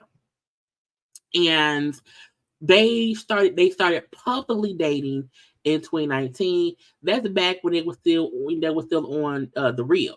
Okay, now y'all know Jeannie was married to that white man. What's his name? Freddie, not I say Freddie Prinze Jr. Not Freddie Prinze Jr. Freddie somebody. She was married to the Freddie dude, the white dude, from 2007 to 2018. They got divorced in 2018. She started publicly dating Jeezy in 2019. They got married in 2021. Their daughter was born in 2022, and they are getting divorced in 2023. I feel like if you remember Jeannie Mai on The Real at first, she was different, okay? She, divorced that black man, got some soul on her hips, was dancing around, got her one of the blackest men. I mean that in spirit, okay? Jeezy is a black man, okay? Jeezy was associated with the BMI, okay? Jeezy literally know and was hanging and running around with Big Meech, okay? The Big Meech, you hear me? And that's a black man, you know what I'm saying? A thug, whatever. So when Jeannie got with Jeezy, her whole, she changed. Even though Jeezy is if you look at the documentary about BMF and you see Jeezy in there, we think what's his name? Gucci. We think Gucci looked one way and now look a different way. Jeezy back then was also different. Okay. And they got together and Jeannie just became so urban. Just so urban. And they were in love. We're together. We love each other. And blah, blah, blah, blah, blah. They had that baby, had that big ass wedding. When Jeannie was with the white man, Jeannie and that white man was together and she did not want kids. They were going to have this life together forever with no children. And she was happy. And then slowly but surely, that ain't what happened. Okay. And then they ended up, divorcing because she said, I feel like we want different things. And at that point, the husband wanted kids. Jeannie did not. Jeannie did not want kids. So the husband, wanted kids, so whatever, she did not. And then the fact that she got with Jeezy and got married and got pregnant, and she was saying how much she was scared because she did not want kids and blah, blah, blah, blah, blah. And they now have this daughter, when she's the great mom or whatever. But you would really see them posting and just happy and in love. Just happy and in love. Just happy, going to events together. I think somebody said she was just around here he was at some share. Because this is Jeannie's page. Okay. Jeannie Mai Jenkins. Okay. She's a mother to the daughter. She's recently, because she over there, she's doing fashion week. I don't like this outfit. It's too much. The train is too long. The suit looks too big.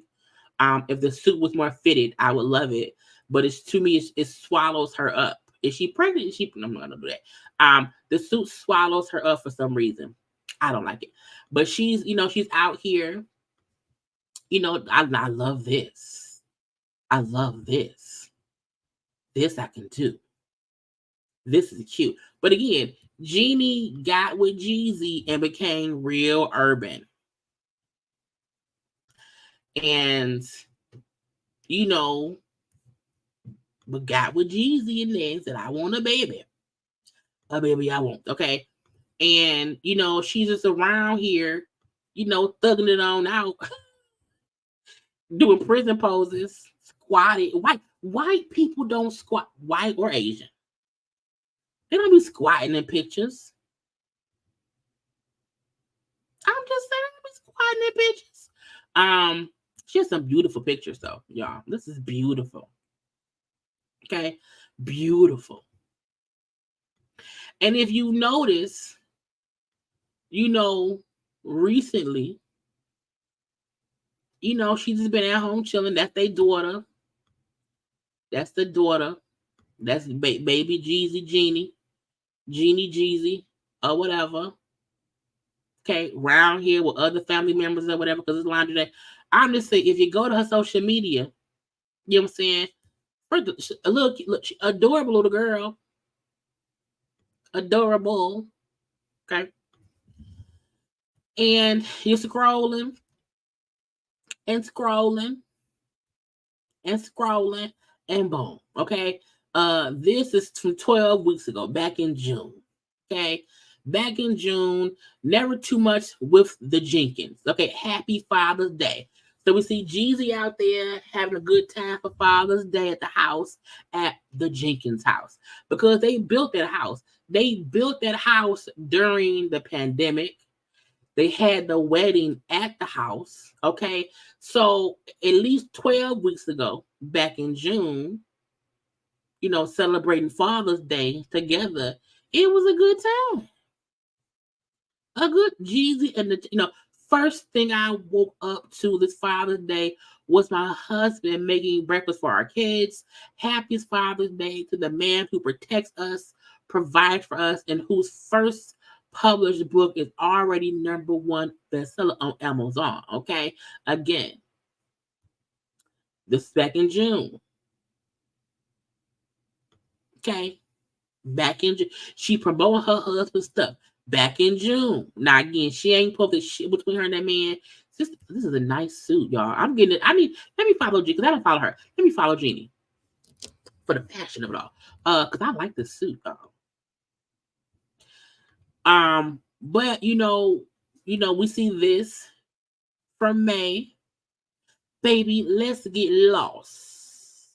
Taking my king to Vietnam for the very first time. Again, this was May 22nd. Her and that man down there bike riding in the Vietnam streets. Well, there's streets there, right? You know? Again, you know, it's just, you be like, dang. Was it fun? Were they really happy? You know what I'm saying? Because they look so, again, this is in May. This is proof that people, you never know what somebody going through. You never know. You never know. You never know. You never know. You never, never know.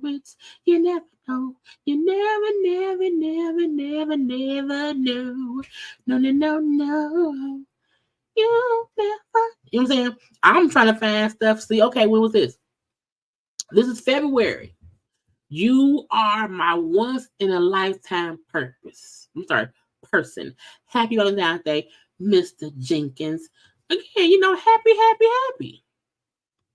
And again, he filed for divorce from her down there in Fulton County. Look, I don't know why nobody.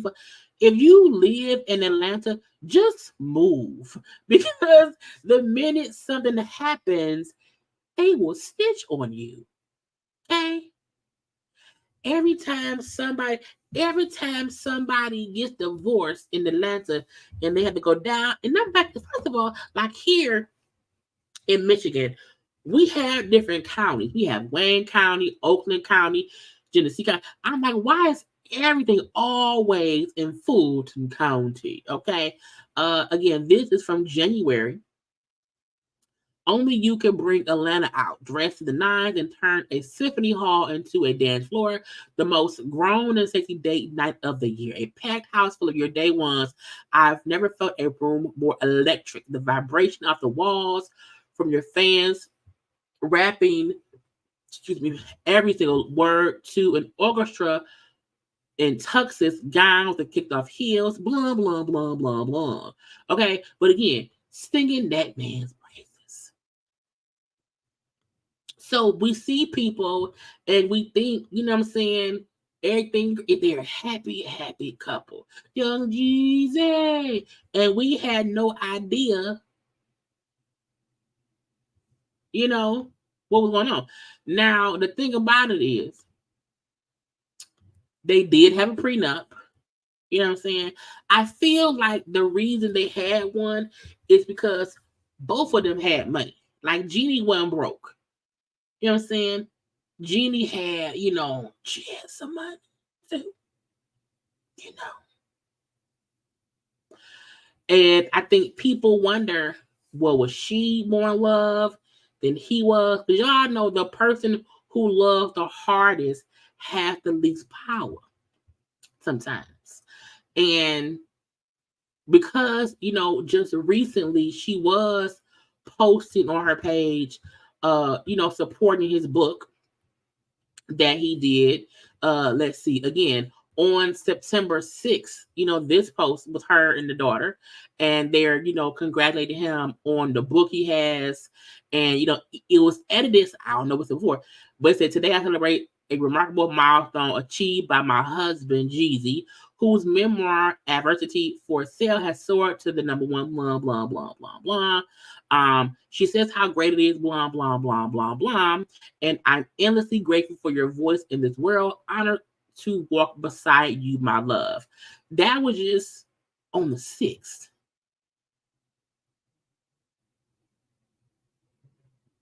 So I think another reason why people are so surprised is because just on September 6th and today's only the 15th, she was still calling him her husband. And usually when people are going through things like around the time when somebody filed for divorce, you don't see either party posting, nicely or posting so lovingly about the other person. Now that could mean, hey, we was together. We on Jeezy's page now. This is Jeezy's page. Okay. We're gonna scroll. I'm gonna scroll and we're gonna talk until we see if he posted her. But sometimes people can be married and they get divorced because they realize, we better off as co-parents and as friends.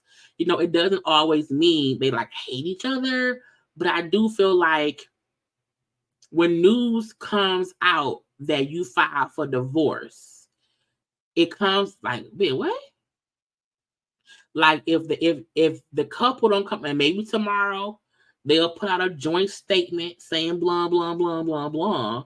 But usually, if it's an amicable whatever, it will be a joint statement saying, "Hey, we are separating. We're going our separate ways." And then, like a week later, it'll be like, "Okay, so one of them filed for divorce." Okay, boom, Jeannie. He posted Jeannie back in May. So he posted his wife since May. Okay, I was scrolling until I found it. And he said, "Happy Mother's Day, Mr. Jenkins.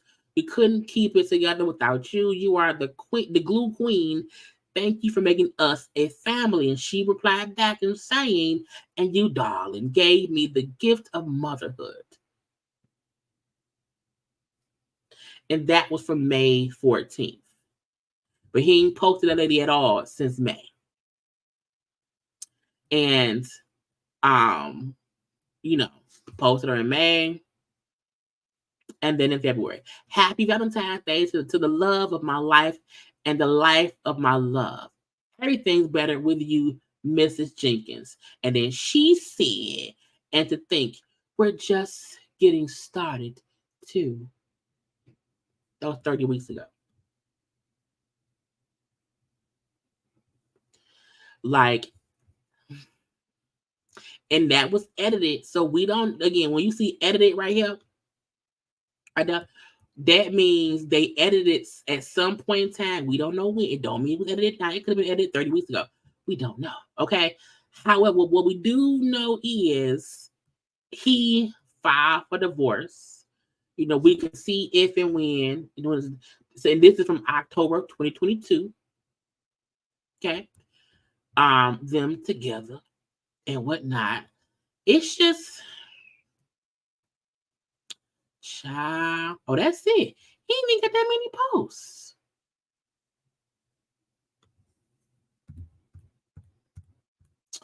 What y'all think happened? Y'all think something happened? Or, like I said, it could be they realized that they just were not meant to be together and they want to co-parent effectively.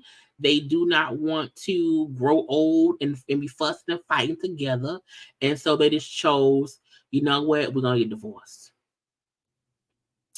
We're going to get divorced. This is filed. He filed first. And, you know, that's what it is. So we shall see what happens next. We shall see if she puts out a statement, if he put out one, if they put out one together. We shall see. Okay? But, y'all, guess what? That's it. Okay? That's it. That's all. We done. I do not know if I will be live tomorrow, but if I am, it'll probably be around 9. It'll be sometime in the evening. Love and Marriage Huntsville is back. I will be live Sunday around 5 p.m. for that. I am reviewing Love After Lockup. The episode came on today. I'll watch that sometimes. I'll probably watch that after my grandfather's funeral when I get home because I'm going to probably need something to laugh about. And that should do it. And I will put that episode as a review out as a premiere Sunday morning. Okay. So thank y'all for being here. I hope y'all had a great time. I did. I'm happy I was able to put together a show last minute to come to y'all with the bullshits and whatnot. Okay. Please girl. Please remember to like the video. Okay, subscribe to my channel, become a JayBird. Like the video, comment if you were watching the replay in the comment section, share it on social media, hit the little share button, follow me on social media at JayLeesCorner on IG, Twitter, and TikTok. Okay, thank y'all for all the condolences for my grandfather. He was 93. Long ass life. My grandma's 91. She's still kicking. You know what I'm saying? But thank y'all for all the love. So when I come on here, you know, I'm taking my mind off of things for one. And, you know, it helps me lift my spirits. It helps me get my mind off of things. And, you know what I'm saying? That's what we here for. So again, I'm finna go lay down. I'm tired. Okay. I'm tired, and tomorrow at the funeral. So that's gonna be a whole day of it all. But you know, look, love who you love, hug you can hug, family is family. Even, you know what, even if you do not see or talk to your family often, that's okay. Because you know, all families ain't that close. But in times like these, put everything aside and just go support those you can support. You know, I'm so happy that we are supporting my grandmama because, you know, she keeps telling us, I've been with him since I was 18. You know, so can you imagine you were 8, you got married at 18, you know what I'm saying? And you're now 90 and your husband dies and she keeps saying like, I don't know nothing, you know, I didn't learn to drive. He always was driving, you know, he took me out of where I was and taught me so much when I was 18, and you know what I'm saying, they was like 3 years apart. So, you know, it's amazing that when things happen, you know, when you know, I don't see we have my grandparents, this is my grandparents on my biological father's side. My grandparents had 6 kids. You hear me? 6 kids, married for 72 years, and there are 119 grandchildren, great-grands, and great-great-grands. Okay, 119 of us. Now, I said I don't know 100 of people because it's so weird. You know, it's so many grands, great-grands, and great-great-grands, or whatever. But again, long life is a blessing, and you know, I'm like, again, my grandma is so funny because she keeps saying, Charlie, he loved me. You know, he always loved me. So even though today was hard and sad, but I'm like, my granddaddy lived to be like he lived to be 93. My other grandfather, my mama said, he lived also to be 94. So I have my family long lives, long lives. Look, name tags, all that. Because I'm like 119. I don't know these niggas. Who was these people? And you know, death is sad. You know what I'm saying? And one of my aunties, you know, who was there was taking it really hard. This is the end for JayBirds. Folks who ain't around here, whatever. Okay. But my auntie was really having a hard time. And I was talking to her and I was like, Auntie, you know, it's okay. You know what I'm saying? He was 93. Okay, he was God. Nah, that's just the body, the flesh. That's the flesh. His spirit's still here. He up there with Jesus. He partying up in heaven. It's fine. It's fine. It's fine. So if y'all don't take nothing else from stuff that I say, when you have family members who live a long life, even people who live a short life, if it was a good life and they were good people, honor that. And hearing, you know, we were thinking 72 years, you know what I'm saying? Raised 6 kids, helped, you know, was great grandparents. That's when we was younger. You know what I'm saying? So honor people. And it's okay if it's hard for us when we lose folks or whatever. But I'm like, ain't nothing harder than somebody who has been with somebody for 72 years. And she's 90. You know what I'm saying? So blessings. You know what I mean? So I may come on live tomorrow. I may not. It just depends, honey. It just depends. I don't know. But yes, we have a large family. And we're gonna be okay. We're gonna be good because again, he said, you know what I'm saying? He's a God. Anyway, that's it, y'all. I love you all. Be safe, be safe, be safe. And until next time, I gotta go.